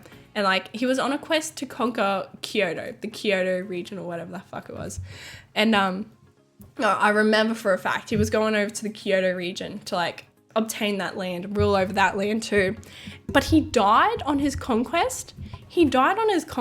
So his followers were like, oh, we'll just say he doesn't want to do it anymore and retreat back to our own land, you know? He changed his mind. Guy was dead, and then they ruled as if he was alive for 3 whole fucking years because they didn't want to upset the land, you know, or unsettle the whole thing because he was on a conquest. I thought that was so interesting. And it makes you start thinking, like, in this day and age, that would never happen. A lot of the stories I was reading in Japan, you're like, that would never happen. The amount of secrets that were kept for so long never happened in this day and age. I shit you not. If like, I don't know, the Prime Minister of Australia died, no way in hell is that not being told the exact same day it dies. It wouldn't be like Parliament sits down and it's like, a lot of bad things are happening in Australia right now. I don't actually know if a lot of bad things are happening in Australia right now. I haven't seen the news since I've returned, so I actually don't. Oh my god. That was the worst thing about traveling, because I also didn't have Google at my fingertips. I don't know what has and hasn't happened in the past month, which is a little bit sad. I need to educate myself before I start socializing with people in my general area, which is shit because I have a party tonight. Holy fuck. Oh my god, one of my friends, she's finally finished her psychology learning. Did you know? Another detour. Holy fuck. This is what happens when you go into a foreign country where you can only speak to one other person in English because you just suck at learning a language and you really can't communicate well and you're reduced to a toddler in that area. I liked being talked to as a toddler though. I feel as though it was nice. At least I got to communicate on some level. But if you study psychology and then you have to do like an internship before you can treat people, which is good. It means like you know your shit and then you're able to put that shit in practice before you're like left out on your own. But mate, that's like 7 years. 7 years to like be a psychologist. It's probably good because mental health is a huge... The more I talk about it, the more it makes sense. But at the same time, that is like a lot of time in your life dedicated just to become a fully fledged person. Like, I'm pretty sure doctors don't even have to go that far in Australia. They don't have to do 7 years. It's actually, they do a lot of supervised work. But yeah, psychologists do just as much, I feel, as like doctors in Australia before they can just go out into the world. But yeah, so tonight I'm celebrating one of my friends finally finishing that. But that means I need to like update myself on all the fucking shit that's happened in Australia and in our local region. So when people bring up fun facts, well, it'll be a fun fact for me, but it probably won't for anyone else. But like, I'll be acclimatized to the area and I'll know what the fuck's happening. Because the last thing I want to do is like, I'll rock up to the party and they'll be like, oh, did you know our mayor got arrested? Oh, imagine if our mayor got arrested. That'd be amazing. But yeah, must have felt good to unplug that way though. Oh my god, it did. Holy shit. I brought a book over. And the amount of times we just sat in a park and just, because like, oh my god, you do so much walking. You've got to take stops along the day. And there was like cute little like, despite how busy any city is, I found it nice that like you could be in the midst of skyscrapers and stuff, but there'll always be some sort of small garden you can sit down in. There was one area, it was like skyscrapers fucking everywhere. And then one of the smaller buildings had a free roof garden you could go visit. I was like, fuck yeah, let's just go there and sit down for like 10 minutes so our feet aren't bleeding. And it was just so good to just every day be able to sit and just look at nature and just be like, fuck yeah. And then because I had a book with me, I'd like read, and it was just like so good as well. Oh my God. I've come to appreciate trees so much, despite like, because everywhere you go in Australia, there's like trees fucking everywhere. You don't realize how much you just miss trees until you go to somewhere like Japan, especially like in the bigger cities where there's like, it's just concrete and glass. And so when you do get to see trees and sit down and just like look at them, you're like, holy fuck, yes. So good to unplug that way. Congrats to them. Good luck on brushing up on Australian news. Oh man, I'm gonna need the luck. Holy God, I need the luck. Because I don't know about you guys, but I'm not a big consumer of news.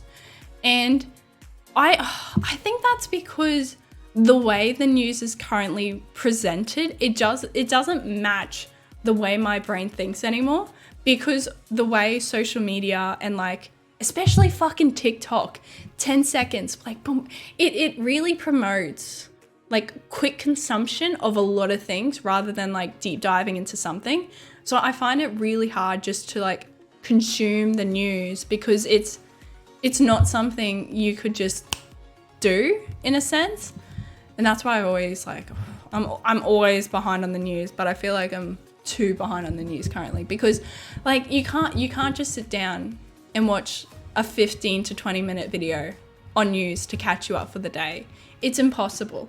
Well, it is for Australia anyway, because like you've got like, you got to sit down, you got to watch like 40 minutes of bullshit before you get like that 15 minutes of worthy shit.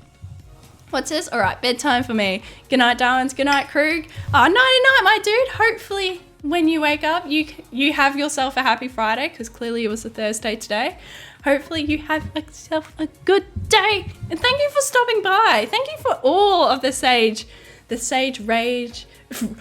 Raid. Holy fuck. I'm sorry. Sage and rage, they just rhyme. Holy shit. The sage raid. Oh my God. Thanks for everyone who like came across with that. That was really pleasant. And hopefully you have yourself a good night's sleep, my dude. Wake up, have yourself a nice good day. A happy day. A nice cool day. It's not hot as balls over there. The sage rage. Oh my God. I need a sage fire rage emote. You do. Holy shit. Wait, I have one. You do. If you ever want to dip your toe in heavy metal, like, please make your like performer name the Sage Rage. Please. Any moment, if you find yourself, you just want to like cheeky check out what it's like in the heavy metal or just the heavy genre of music, that has to insert heavy metal screaming. Yes. Hey, it's Lionheart. How are you doing, my dude? Hopefully you're having yourself a happy Thursday. It's been a while. How are you doing? It's been a while. It's been such a hot minute. It's been a hot month, actually, my dude. I've been doing well. I've been in Japan the whole time. I realized that I didn't properly communicate that I was going to be away for a whole entire month. I realized that like a week into my trip that I didn't fully communicate it to absolutely everyone. So I feel a bit bad on that. But I'm doing great. How have you been, Lionheart? How have you been doing? Doing good recovery? Oh, that's so good. Oh, that is so good. That's always great to hear, my dude. Hopefully you are having yourself such a happy Thursday today, though. And it keeps going well. That's what we want.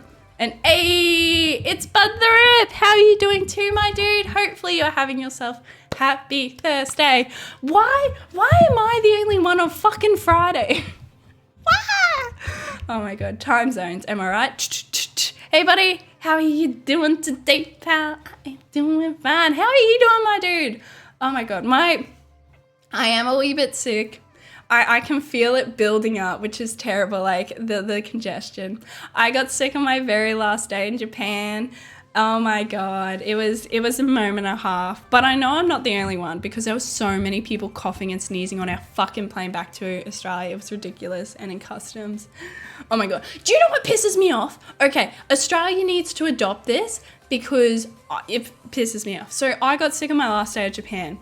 Mask, 100%. Like, I wasn't always wearing a mask in Japan because, like, there was sometimes you were just in big spaces. I'd wear them on the trains, and especially on that last day where I got sick, I was, like, fully masked up in the airport, like, fully masked up. The only time I took my mask off was to eat or in the security checks where they need to see your whole face. Like, the whole plane ride, trying to sleep, masked up. Like, in customs in Australia, masked up. And there were so many people coughing and just like, or like, oh, I can't do it because I hate it. But do you know when people do that like really snotty like intake in their nose? Hate that sound. But so many other people were also sick, but they didn't have their fucking mask on. Pisses me off. We need to normalize that shit today. Oh my God, we need to normalize that. But yeah, if I sound a little off, it's because I'm a wee bit sick, but we're not. I just really wanted to jump on and talk to you guys because it's been so good. Oh my God. I missed you. I hope you had a great time on your vacation. I did. Also, I've been sober for 4 months and grateful to have been here. Thank you. I feel so judged because there was a whole month in which I was gone. But oh my God, thank you so much. Oh my God. Any sky demons today? Oh, I always have my sky demon. I always have my sky demon Edgar in here. Oh my God. I was so happy to see my pets when I returned. Edgar's doing well. Millie, our dog Millie, oh my God. It was bad, but it was so cute. So yesterday we rock up, right? And our dog is really respectful of the gate boundaries. In the point when you're doing yard work and everything, you can just leave all the gates open and she'll stay in the yard unless you say, oh, like it's good to go on, and then she'll come out of the gate. But yesterday when we rocked up after being away for a month, she was barking at the fence and it was really weird. Like she was barking at us and Luke opens the gate and she like sees it's us and she like flips the fuck out. And so Luke goes into the yard and he's patting her and everything. I was just like, well, he's patting her. I'm going to keep emptying the fucking car. So I'm emptying the car. And then once I'm done, she like sprints out of the yard. She like just fully disrespects the yard boundary and she like fully sprints out and she's like, oh my God. And I'm like, oh my God. Not like in my mind, I'm like, you went out of the yard without us telling to get out of the yard, but you are so clearly happy that we're back. It was just, oh my God, it was so good. She's not a sky demon, but you reminded me of Edgar and pets in general, and oh my God, it was, I miss them. I miss them beings. They're cute. When you have pets, I think like, yeah, it's always hard leaving them. But I have my sister and her partner here. They were living in the house the entire time to look after them. And I had my like brother coming over, and so he was like exercising my dog and making sure the bird was okay because my sister, very much like you, Lionheart, not a huge bird fan. So yeah, that's it. Got to head out now. Dinner calls. Oh my God, Sage. When dinner calls. You put that stomach first. Oh my God. I'm a big supporter of that. Awesome to see you again, friend. And thank you for the great vibes. Thank you. Thank you so much for just popping in. And also the raid is so sweet of you. It's my first day back after so long. And you brought the magic. You brought the fucking magic. Oh, you were just, you're amazing. Oh my God. Thank you so much. You go enjoy your food. Oh my God. Enjoy your food. Fuck yes. Hopefully it's something beautiful, delicious, and it's just like, oh my God, good food is good food. 10 out of fucking 10. I'm happy to be here. By the way, I'm definitely happy to have been subbed for 4 months. Oh, thank you. It's good that you don't consider the last months to be a waste. Thank you so much, my dude.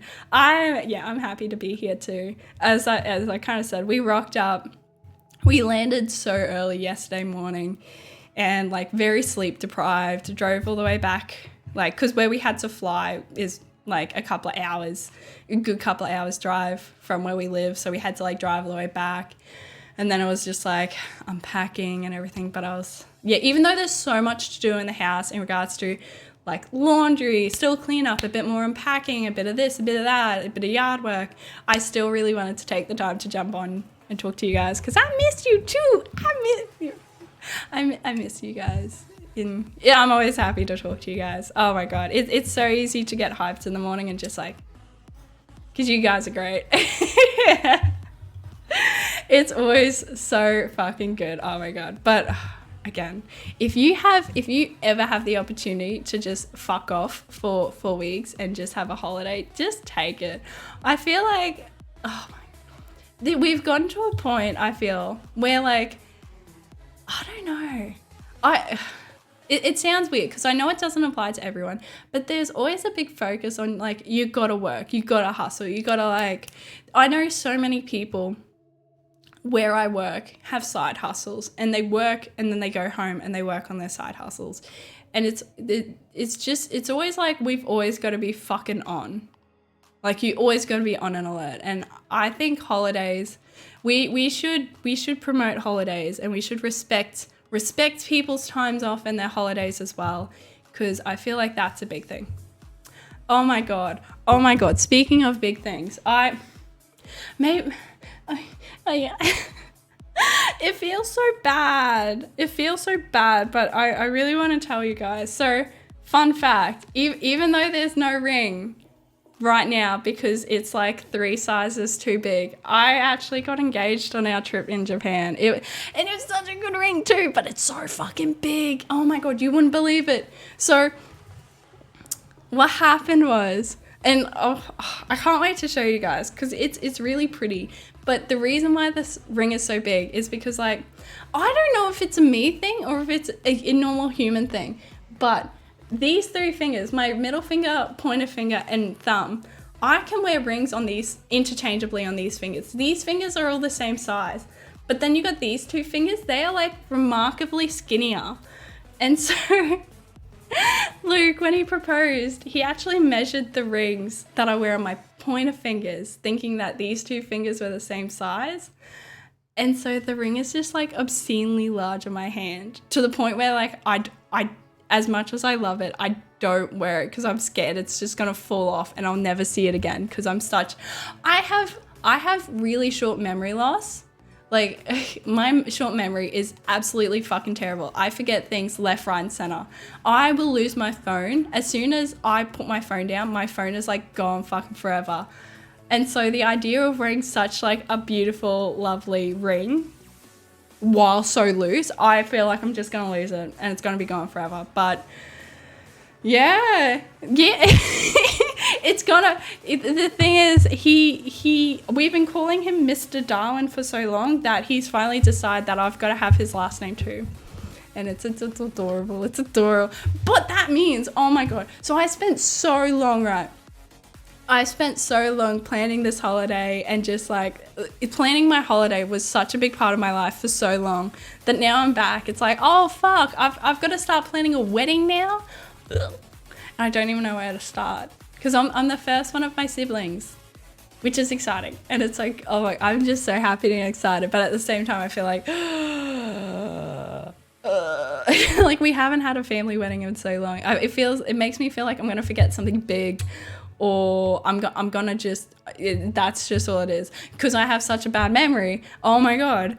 My bad memory is like a core part of my being because I have such a bad memory. I feel like it's going to be, I don't know, I'll forget something big and huge. But yeah, it's like the biggest update of my life, but I feel so bad because I can't wear the ring right now because it's so big. Oh! But no. Yeah, when people ask like, and that's why when people ask, oh, what was your favorite thing about Japan? I'm always like, oh my God, the themed cafes, the Dragon Quest amusement park. Oh my God. Oh, the food. Like you think of all the great things and you're like, oh, by the way, I also got engaged. Like it's always just a little footnote, like a little bit on the side, because like, can I just go about the food, please? My God, holy shit! I discovered that there is a tier list of ramen, and that good ramen, like top tier ramen, is so so ridiculously good. It's absolutely ridiculous. Like I had a wide range of like different types of ramen. Like I had a ramen that I was struggling to finish because the broth just tasted so bad. But at the other end, I've had absolutely amazing ramen now, where I feel as though I'm not having ramen again. It's just no. Udon's still good, but no more ramen. What's this? I had a bad experience in Japan. No, Liner, really? Oh my god, what happened? Because maybe I just got really lucky then. Because I feel like the whole time we just had a good time, and like there was moments where we did like. I suppose we kind of tripped up on certain things because like the language barrier and like maybe like also like cultural stuff as well, or like not cultural, but like when it comes to restaurants, you like usually what you do is when in Australia anyway, we stack the dishes. So when the waitress comes over, she can just pick up the one fucking dish and go. But it got to a stage where I was like, I think we're not actually supposed to stack it. I think stacking this dishes are bad because no one else was doing it, and everyone in Japan is like very culturally like polite and stuff as well. So it took us like half the trip for me to start clicking on like, oh, maybe we're not supposed to stack the dishes because it seems like more work. I was accused of stealing. What are you kidding me? Really? That is like, that's so weird. I was proven innocent, but Japan left a bad impression. Wow. That's so weird. That's weird. Oh my god. Because, like, there was... Okay. I want to bring up... what was it? Nakano Broadway again. Because they had so many small shops. And the small shops were so packed. And it got to a stage where, like... Every shop we were going into Nakano Broadway, I was standing there. I was like, it's so, like, I feel like anyone could steal from these shops if they wanted to. Like, there was such an honor system in so many cases because, like, even at the temples, they'd be like, oh, there'll be, like, good luck things and then a box beside it. And it was just, like, 100 yen for a fortune. And it was, like, completely honor system. There was no one around to really enforce that people were putting in $100 coin or something. Like, I thought it was really strange that there seemed to be a lack of enforcement and there was just so much opportunity for honor systems that I can't... Wow. Oh my god. I don't know what I would have done if that was the case. There is someone at my house and I wish not to answer the door. Who the fuck's knocking on my house? Oh my god. Yeah, of course, dude. I'm glad I got sub to your streams. Bud. And then Bud's just here with the positivity and just like, I'm glad you had fun. I'm glad you had fun. Oh my god. I'm so sorry to hear that though, Lionheart. Like, fuck. I don't know what I would have done, honestly. Because, like, especially in a foreign country, like, how do you defend yourself if you can't speak the language? Like, that is a weird... I don't even know what I would have done, honestly. I just can't. I was warned ahead of time that Japan is a bit racist, and now I wish I should have listened. Oh, yeah, okay. I do know that, yeah, they can be a bit, I think xenophobic is more of the word that they are. Like, they just don't like different people, foreigners, and yeah, I don't know. Maybe I don't have any memory of experiencing that, but at the same time, I'm also very ditzy. That sounds so stupid, but like, oh my god, I'm very book smart. I'm not always street smart, and a lot of things when it comes to like social interactions and stuff, I'm very perceptive on a lot of things because I'm very perceptive. I'm able to get along with a lot of street smart things, but at the same time, I'm not perceptive enough. Like, I'm very ditzy in what I perceive. If it's not like signs or like specific things that I'm looking out for, I just straight over my head. It's a weird contradiction, but that's the way I live my life. So even though I was so perceptive in like a lot of things, being like, oh, this is what we do in this cafe to order, and this is how they want us to like clean up and stuff. Like someone could have just been desk staring me and I wouldn't have noticed, because that wasn't what I was looking out for. They don't mind white people. Yeah, and you never got an apology. Oh, that would suck. That sucks. No, gomen, not even a little gomen, like a little, oh, bye. Oh, that sucks so shit. Oh God, I wouldn't know. I'm really thankful. Yeah, no, I'm really thankful that I didn't get to experience that, because that would have, yeah. I suppose, as you said, it kind of just left a bad impression. It would just leave a bit of a sour taste in your mouth. I suppose, like, yeah, you always risk it when you go to different countries and that, especially with, and I know how almost disrespectful it is to visit a place and you don't know the ins and outs. Like I got around Japan speaking like a fucking 3-year-old. Like I know, I will admit, I would like, I tried to learn Japanese for so long, but even then I would have sounded like a fucking 3-year-old the entire time. But like if someone came to Australia and known not a lick of English, you'd be like, oh, come on, mate. But at the same time, I was doing exactly that in Japan. It seemed disrespectful, but I don't know. To fully hate on people just because they're stupid, well, not that you're stupid, it's just, you just don't know. Never going back after that. Fair point, my dude. You know, not everything's for everyone. Not everything's for everyone, honestly. I'm never visiting the snow again, even though it was absolutely beautiful, despite saying thousands of times throughout my life that I never want to see snow, I never want to go somewhere cold. I finally got to see snow and it was really beautiful and very beautiful. Okay, I understand why people like the snow now. It was very beautiful, very serene, I think the word is, because it was actually like lightly snowing for a bit there. We were walking through, I was like, oh, this is just 100% beautiful. But I was that cold. It just left this sour thing in my mouth, and I never want to go back to the cold. Wonderful culture, horrible people. Fair enough, my dude, fair enough. Honestly, there will always be a few bad eggs in the batch, you know? You can't always have a perfect egg, mate. Where would your dream destination be? Because Japan was top tier for me for so long. I've always wanted to see the sakura trees, and I've seen the sakura trees now. I think I'm fully sakura treed out. Like, I'd love to see the sakura trees again, but at the same time, I've been there, done that. There are so many places in Japan I'd want to revisit and explore different places, but it's not on my top tier list anymore.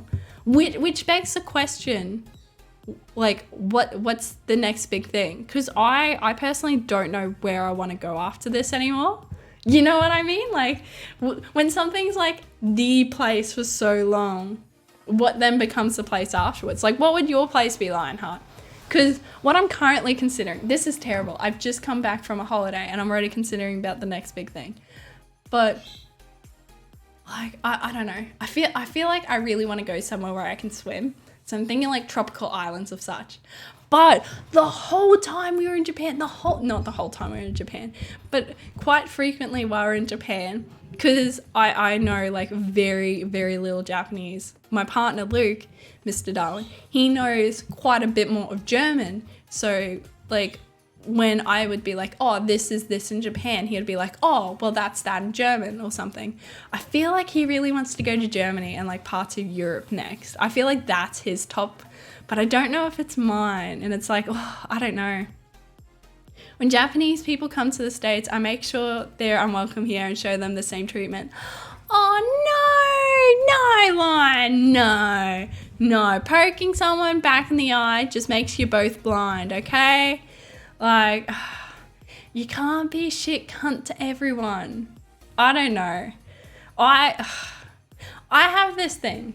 Where it's just like, treat everyone.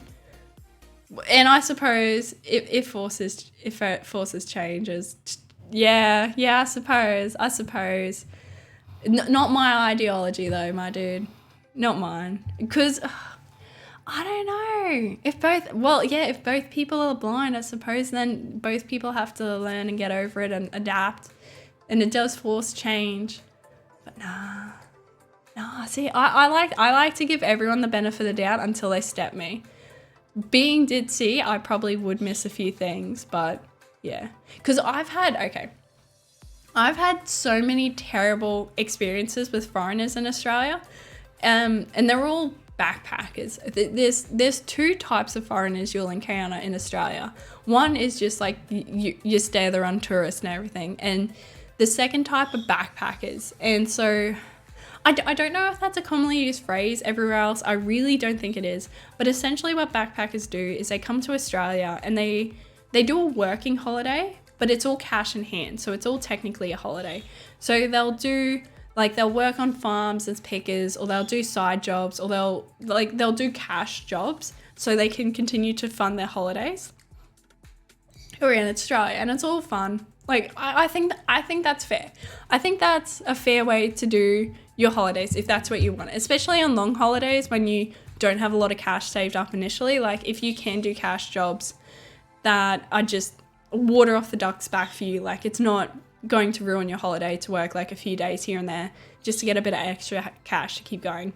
Like, I think it's a good way to travel, but yeah, I've had so many bad interactions with backpackers because at the same time they also feel as though that they're the reason why I have bad experiences with them is because the ones that I had bad experiences with, they come across as very entitled because they're integrated into society, and thus we should respect them a lot more than we do everyone else just because they're on a working holiday and they're making it work. And I don't know. It was just, yeah. But even though, because I've had so many bad experiences with them, I kind of treat all backpackers the same until they step me. Because you never know. But that's just my mantra of sorts. It may seem wrong, but they can't expect to be treated kindly if they don't do the same. Yeah, but the thing is, are you treating, like, what if that person's really sweet? Because, okay. I will give you an example, Anna. The first place we stayed, right, in Japan was an Airbnb in Tokyo. We stayed in Tokyo for like 3 days right at the start, just to like hit a few things off, and also before traveling everywhere else, because we didn't want to like take a big plane and then be stressed on trains and shit. It's a thing. Anyway, but the Airbnb we stayed, the owner of the house actually lived there, and she was the sweetest Japanese lady. She was so sweet, she was so kind. Her English was actually pretty good, not amazing, but with my toddler Japanese and her like grade schooler English, maybe not grade school, but like with both broken languages, we got to actually communicate quite a bit. She was so lovely and sweet. She made us breakfast every day because that's what she did for all of her guests. And when we said, oh no, like breakfast isn't necessary, she's like, oh, are you sure? Like she was just like the sweetest thing. And she cooked, her breakfasts were so nice and amazing. Every time we came back from our day, she would ask us where we went, what we did. And she'd be like, oh, I don't know. She was just like the sweetest lady. She was just the sweetest lady. And I couldn't imagine her being treated poorly just because of her race. I couldn't imagine that. It made me feel sad. Like she was the sweetest thing. Like there was very little people who was as sweet as her during my trip in Japan. I loved her so much. Her name was Mikoto, but because of my Danganronpa mind, I kept thinking she was Mikoto, and oh my god. I felt bad every time I fucked her name up because I'll say Mikoto and I was like, oh no, Mikoto, I'm so sorry. She was the sweetest thing. Never visiting Tokyo, never again after my mistreatment. Fair enough. It also is the very, very busy comparatively. I think during our trip, we went to like a lot of places because, well, we were there for a long time. Why not go to a lot of places? I do think when it comes to like the biggest cities like Tokyo, I'll do Kyoto again because there was a few places we didn't fully get to explore. But like I probably wouldn't go to Tokyo and Osaka again just because, I don't know. I honestly, I think there's like a lot of city, and unless you're doing like very specific things, it's not particularly worth it because like we went so many different places, but like the one day we really had in Osaka, like besides the big things that we wanted to do that day, there just really wasn't anything really like nice. You know, you didn't stumble upon things, I suppose. And Tokyo is kind of the same, where it's just so busy that even if you did stumble upon something, the line's like out the fucking wazoo. Oh my God, the amount of times, oh my God. So I went down the street, right?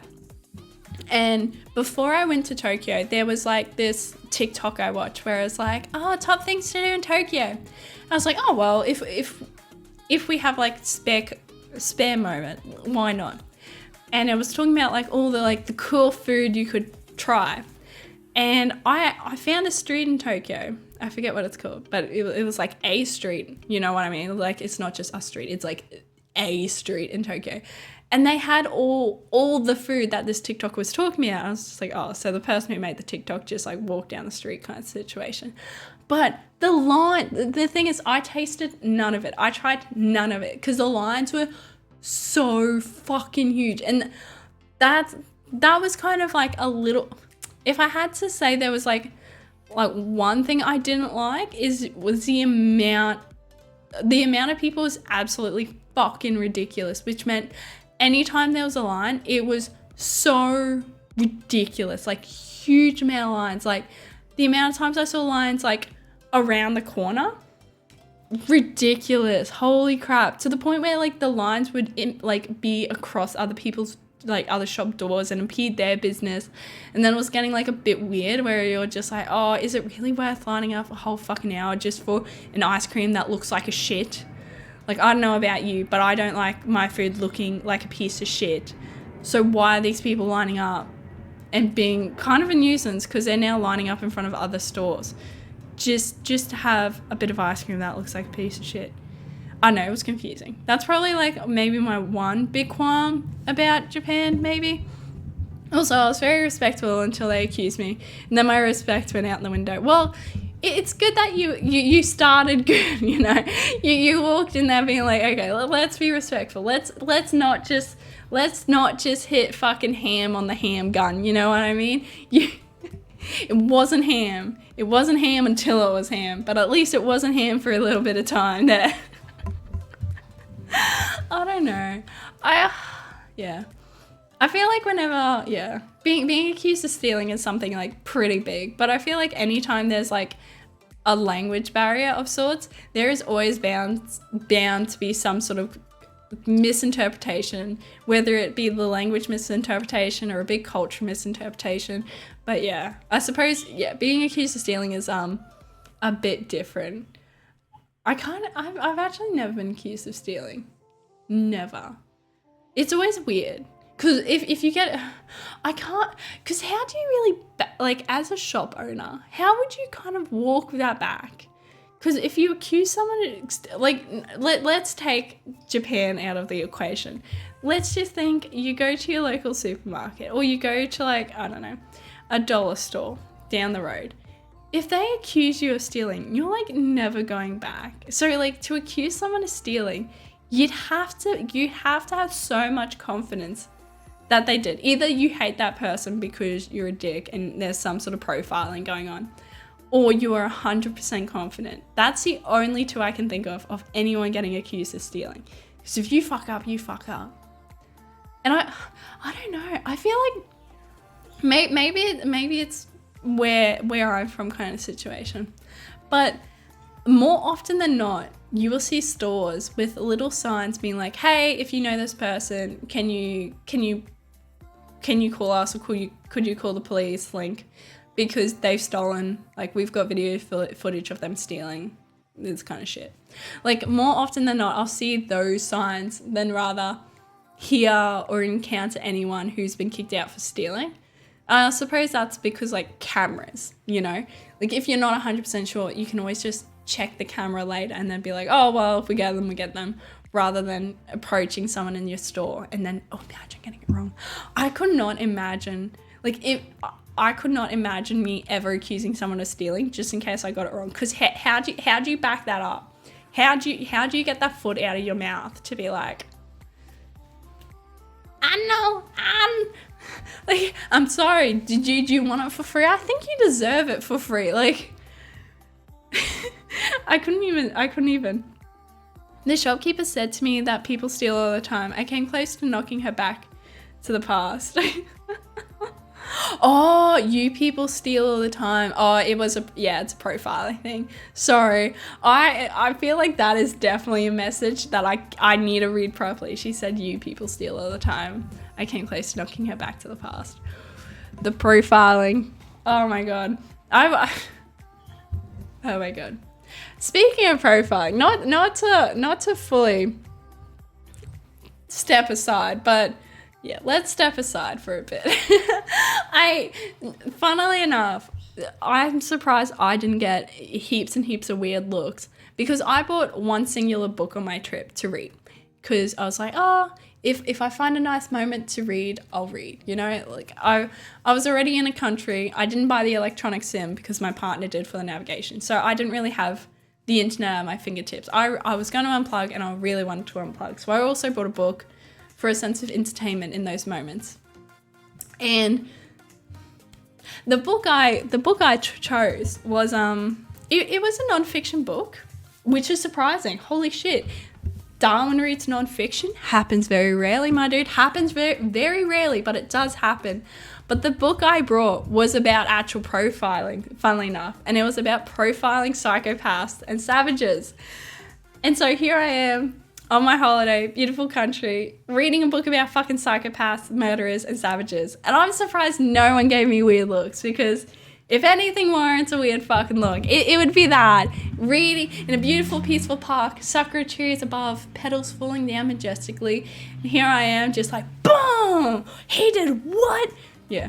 Hey! Hello there, Misery Endo. How are you doing today? Hopefully you're having yourself a happy Friday. Sorry about clapping in front of the mic. I wanted to clap, but I forgot sounds. How are you doing, my dude? How has your month of April been? If you're willing to share, please share. We have been gone for so long, so if any interesting, fun, or just anything you want to get off your chest, because you know what?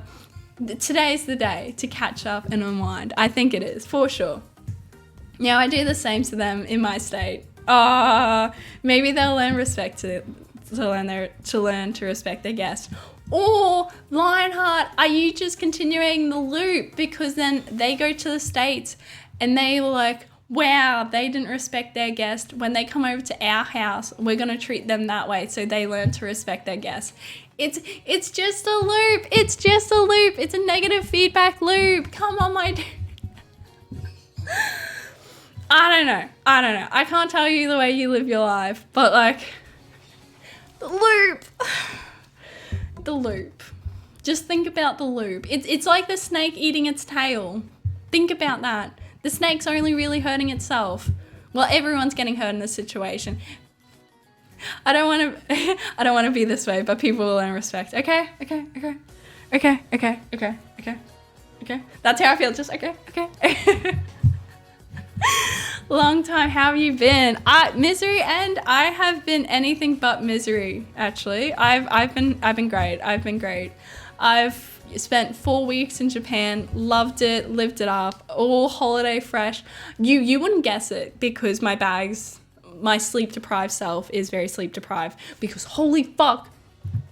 So I was sleeping so pleasantly on this holiday. I was so relaxed. I was getting heaps of sleep. The bags under my eyes start to recede and it was beautiful. It was such a touching moment for like the dark colors under my eyes to slowly recede, you know, like holy shit, the holiday's doing what it's supposed to. But then, you know what happened? Misery? The worst thing happened. Do you know what the worst thing of my trip was? Our flight back was a nighttime flight. So the flight went from like 8 p.m. to 4 a.m. pretty much, give or take. I can't remember the exact time because who does that? Who remembers shit? But we got on this plane and it's supposed to be like a nighttime plane, an overnight plane. So you think they would turn the lights off so people could sleep. You would think that given that it's an overnight plane, you're boarding when it's nighttime, and you're getting off the plane early morning, very early morning, you would think that they would turn the lights off to let people sleep because it's an overnight plane. And the time difference is only an hour. So, like, you know, no jet lag as long as you get, like, sleep during the night. You would think. They didn't turn the fucking lights off. They didn't turn the lights off until, like, midnight. They didn't. So this whole time, like, because, like, I get, like, they want to serve dinner. So they went and they served dinner. And then they walked over with these, like, the custom checklist questionnaire thing you have to do to get in Australia. So they did the dinner rounds and then they handed that all out and then the lights were on for a bit. And you're like, okay, fair enough. Like, people need light to eat. People need light to write things down. And then just for a whole bunch of hours after that, they kept the lights on for shits and gigs. Because, like, who wants to sleep during the night? And then by the time the lights finally went off, like, people sleeping, I had a very uncomfortable sleep. It was terrible. It was just very terrible. Anyway, point is, when we were landing, they turned the light back on so early. Like, there was over an hour left of the flight when they turned the lights on. And so the lights were really only off for 3 hours. Like, legit, the lights were only off for 3 hours. So my dumbass only got 3 hours of sleep that night because, you know, fucking I can't go to sleep with the lights on. And the plane was just like, lights on for all, because it's an overnight flight and people need lights instead of sleep, apparently. So yeah, I'm pretty sleep deprived, but apart from that, been doing really good. That was only the bad thing about my trip, to be real. Because who does that? Who fucking does that? Oh my god, I can't understand it. And then they had they turned the lights on so early, and so if anyone on that flight had more than 3 hours of sleep, I commend them. They are a trooper and a half, because that would have been fucking amazing to achieve that sort of level of sleep. Oh my god, yeah, it was ridiculous. And then you get off the plane and everything, and you've got to go through customs, and it was just like a moment.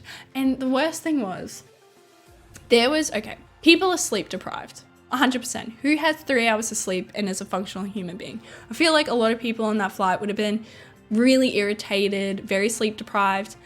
And you can kind of tell because there was a lot of people, well, not a lot of people, there was a good number of people who were going up to security being like, I need to get through now. Like, whoa, fucking line up.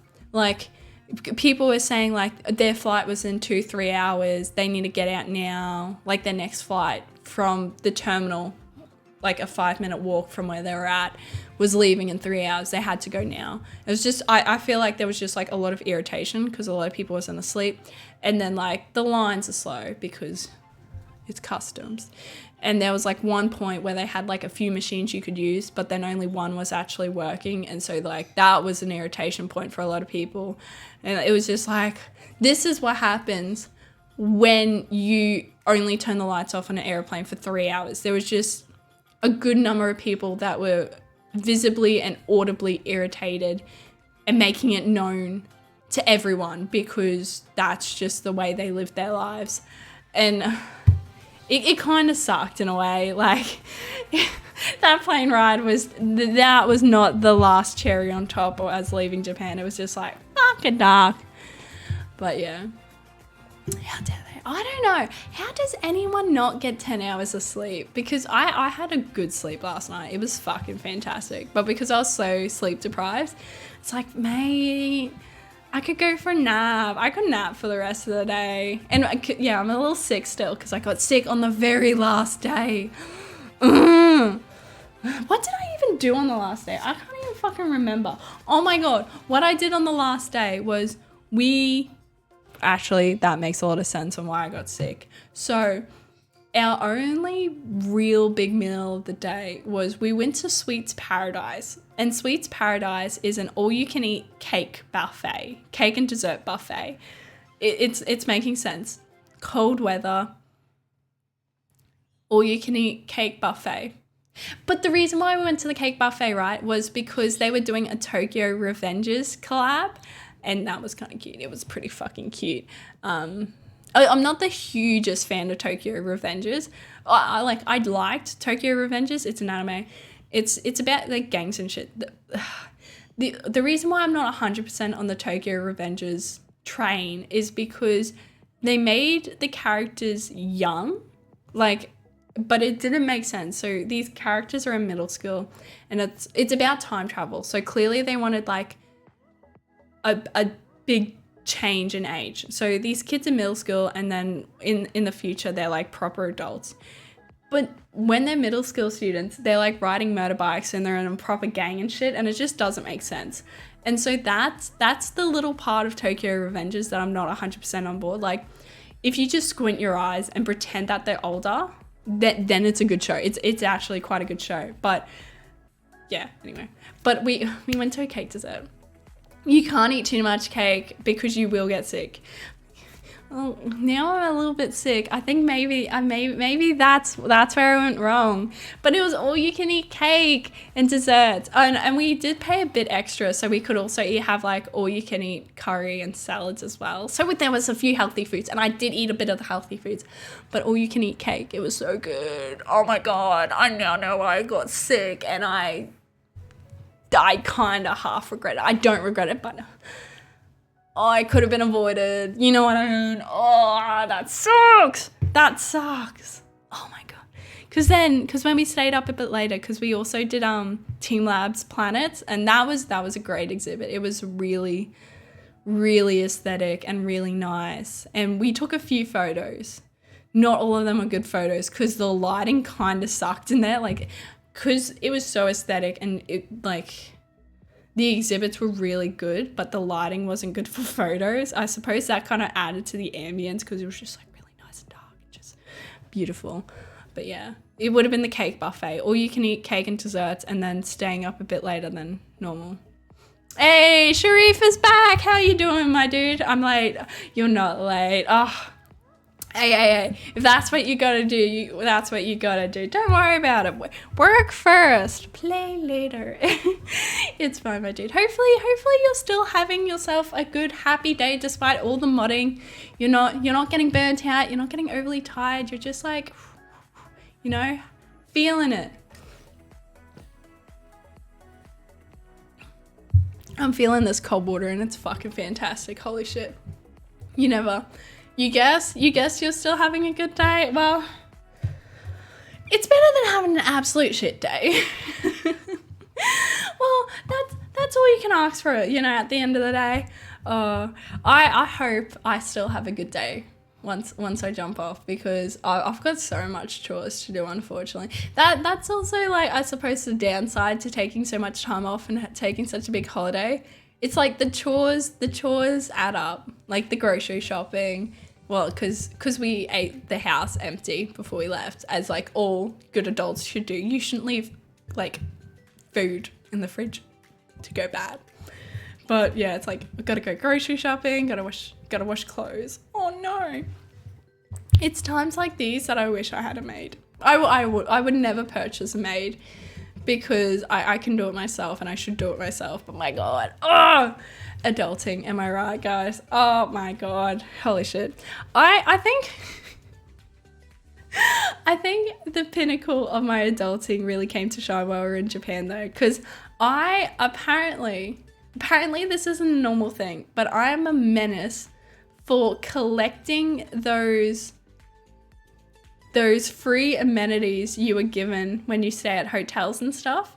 Like, do you know when they stay at a hotel and they're like, hey, free shampoo and soap and everything else, and they're in the little portable things, like they're in their packaged single-use packaging. I'm a menace for taking that shit, because I always pack like all my what you call it. I pack all that shit. Like, I always pack my toothbrush. I always pack my soap. I always pack my, you know what I mean? I always pack that shit. So when I go to a hotel and they've got that shit there, I'm like, oh, I'll take it. I'll take it because it's free. And what I do is, because we have 2 bathrooms, I put in the second bathroom. So if we have anyone stay over and stuff, like, our guests can use them. And during the trip of Japan, I started collecting that shit, because if you're going to offer me a toothbrush, like a free toothbrush in a single single use. It's all packaged nicely. I'm going to take it. Even if I don't use it, I'm going to take it. So I started collecting that shit, and it got to a point where I was filling up too much of my suitcase with that shit. And I had to start leaving stuff behind. And it was a little heartbreaking. But that's the best thing about traveling though, getting all the free stuff. Because like, holy shit, there was like free stuff that I've never seen before. Like, okay, you go to any hotel and they'll give you like soap, shampoo and conditioner. These places were giving you toothbrushes, razors, they were giving you hairbrushes, they were giving you so much shit, all packaged in the little, like they were all packaged kind of thing. So you knew they were giving them away. Like, so I was taking them, shower caps, bam, I was taking them. Like my bathroom, it's not really neat right now. It's all dumped in there. I've got to arrange it in my bathroom so it looks neat, and it's like boom. When I have a guest over, boom, it's gonna blow their minds. They're gonna have so much choice. They're like, do I want this toothbrush or this toothbrush? Oh my god. Well, they won't know what type of toothbrushes they are because they're still individually packaged. But you know what I mean. They got to choose between the two packaging. They're gonna be so impressed. Oh my god. That is like the peak of my adulting, I feel like. Oh my god. Because there's nothing better than like, oh, like you go over to a mate's house and you're like, fuck, I forgot this. And it's like, boom, boom, single use, ready to go, packaged up. Nothing speaks adult more than that to me. And I got to a point where I had to stop over the holiday though. Like Luke kept calling me a menace. Each and every time I went to pack more, he's like, you've got to stop. You're being a menace. And then it got to a point where I was like, oh shit, I've got to stop because I can't anymore. Like I can't fit anything more in my suitcase. It was getting to the point where I was like questioning. I was like, do I stop buying things? Or do I stop collecting the free amenities that are given to me at every hotel spot? And you know, I chose to stop collecting the free stuff. I continue to buy. We bought so much shit. It's absolutely ridiculous. Like the big thing is coasters and cups. We've got all that fully kitted out. I've got water bottles now. I've got a water bottle on the shape of like the Mario mushroom. When am I ever going to use that? I don't know. I probably should use that. Like I got so much Dragon Quest merch to the point where I'm like, I should do a Dragon Quest cosplay because I've got so much of the merch. It's like pretty much half done already. Ridiculously so. Oh my god. And we not wasted because some of it was pretty good. We because Japan loves gacha. We had to do a few of the gacha pods, and that was pretty good. We also did like Pokemon gacha. I know, a hardcore Digimon fan, and I had to purchase these Pokemon gachas. But what they were doing, right, because we went to the Pokemon Center, what they were doing, they were like, you could buy this Pokeball, or you could buy the exact same Pokeball, but this one has a random Pokemon in it. And you're just like, and they were pretty much exactly the same price. Like, honestly, $1 different. So you were like, why would I buy the empty Pokeball when I could just buy the gacha version of it and potentially get a Pokemon that I like? And I got a Pokemon I like. I got Gengar. Gengar's like an unsung hero of Pokemon, I feel like. Like he's the go-to ghost Pokemon, and he's kind of cute.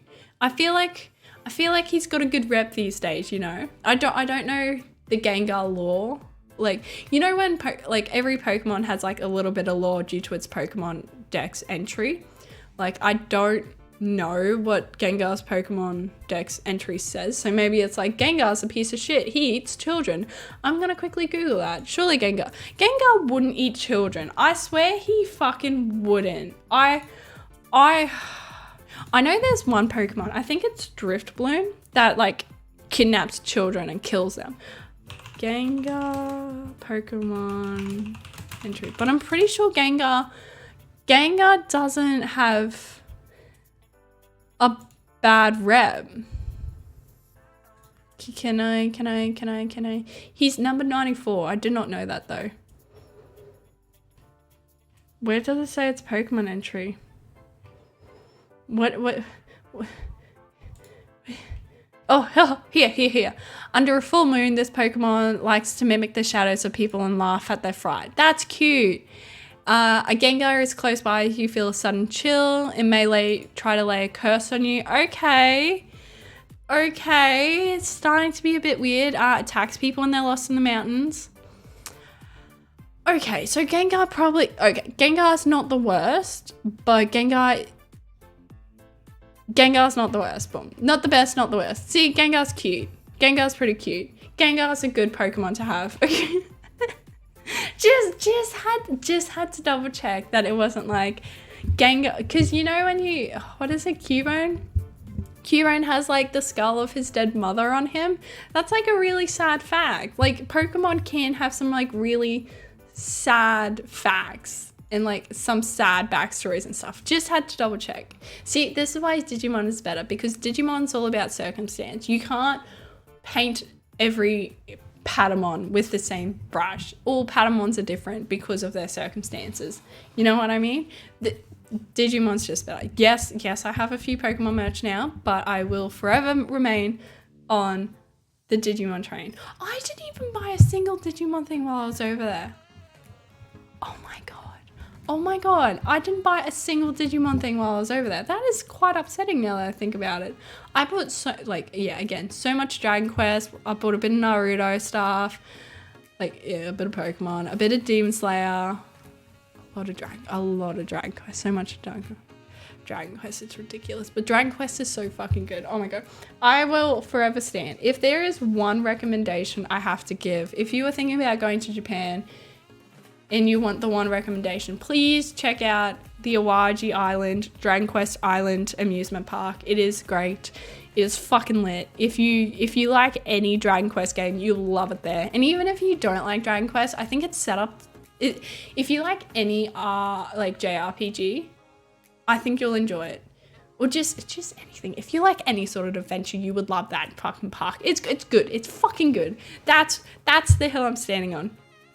Jerry Springer passed away, by the way. Jerry Springer? Wait, is that the Seinfeld guy? No, that's some Jerry Seinfeld. Who's Jerry Springer? I heard that the guy from Finding Nemo, the shark from Finding Nemo died. That was sad. Who's Jerry Springer? Who's Jerry Springer? He's a TV personality?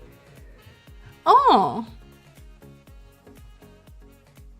He is a TV personality.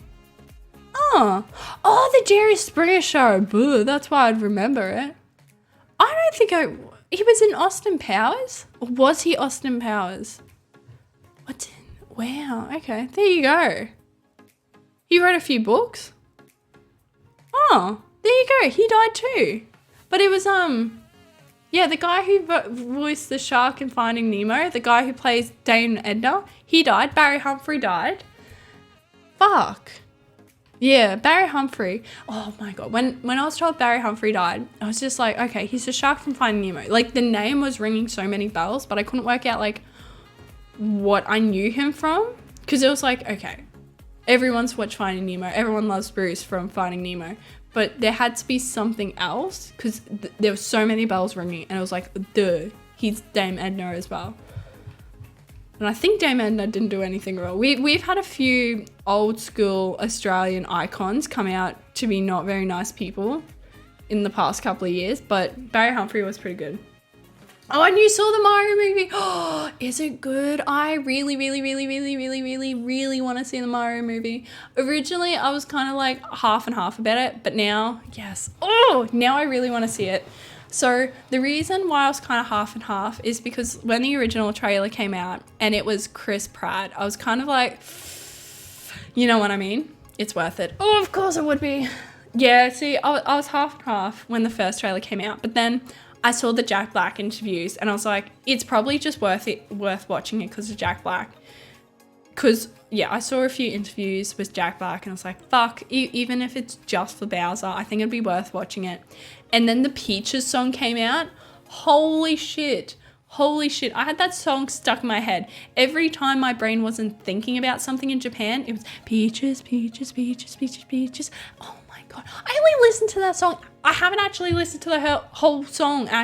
Haven't actually listened to the whole song at all. I watched one fucking TikTok, and that song was stuck in my head. Every time I had a blank mind moment in Japan, Peaches. Bowser and Princess Peach. Bowser is Princess Peach's ex-husband. Of course it is. Fuck yes. Oh my god, I've got to watch it. It's happening. Holy shit. I need to find time. I'm not streaming tomorrow because I've got so much shit to do. It's ridiculous. So I was like, I'll use Saturday as the day to get shit done. But now I think I also have to find time that day to watch Mario. Fuck it. Yes, we're watching Mario tomorrow. Fuck yes. Holy shit. But yes. Holy shit, the Cooper kids are hers. Oh, it's confirmed. Oh my god. That's interesting. Because in the actual like game lore, it's never actually confirmed whether or not they're hers, but it says that Bowser Jr. is like, okay. In the game lore, I'm like 99.9% that this is correct. In the game lore, Bowser told Bowser Jr. that Peach was his mum. And so that's why Bowser Jr. and the other Cooper kids capture Peach all the time, because Bowser Jr. is like, that's my mum. I want to be with my mum. But whether or not Bowser told the truth to Bowser Jr. or if Bowser told Bowser Jr. that Peach was his mum just so he had a mum is still up for debate. But that's cute. Mario's stepdaddy now. Oh, no.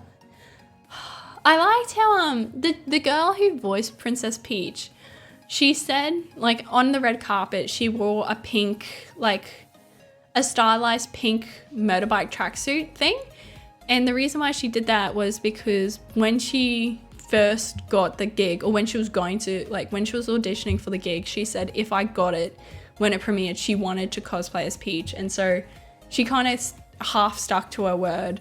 And I think it was one of the really expensive designers, but she got them to do like this custom stylized pink jumpsuit for her to wear to the premiere, which is good. I love how every interview I've seen of Jack Black, he is wearing something Bowser or something Flames, or, you know, he's dressed in some respect to the theme, and I love it. I haven't seen, surprisingly enough, any interviews whatsoever with Chris Pratt. I've seen an interview with Luigi, and I've seen an interview with Toad. I've actually haven't seen any Chris Pratt interviews. That's interesting. Has Chris Pratt done any promo for this movie? Has he? Because like, has he? I haven't seen anything. To be fair, haven't really been on the internet 100%, but okay. Okay then, we'll see. That's an interesting thought. Oh my god, I'm so keen for that. Oh my god. I've got so much to do. I really should get my butt into gear. I really should. Okay. I'll get my butt into gear. Now that I'm sitting here thinking about everything I have to do, I'm like looking at the time, I was like, oh, fuck. Gotta go to work. Gotta go do the housework, guys. But no, Thank you guys for joining me today. My first stream back. I really appreciate it. I really do. It's been fun talking, and my throat is like low-key killing me. Like with my little bit of sickness, my throat is absolutely dying here. So I've got to go get and make some honey tea for myself. Got to go make some honey tea and recuperate. So we're all good for Sunday. Mario fights Wario at the end of the Infinity Stars. For the Infinity Stars! I don't know if that's actually a thing or not. I don't know if you're lying to me or you're just throwing me off. We'll see. Oh my god. I'll try my best to find time to watch the Mario movie tomorrow. Hopefully I can. And hopefully you guys continue to have yourselves a happy Friday, my dude. Oh my god. Hopefully you all out there have yourselves a happy Friday. Have yourselves a sensational Saturday tomorrow. Because yeah, not streaming tomorrow, but we'll be back for Sunday.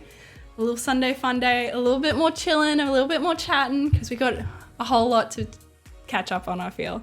It's been a whole month and it's good to be back. As great as the holiday was, it's also good to be back. I do get excited talking to you guys, and it's great. Yeah, I know. Oh my god.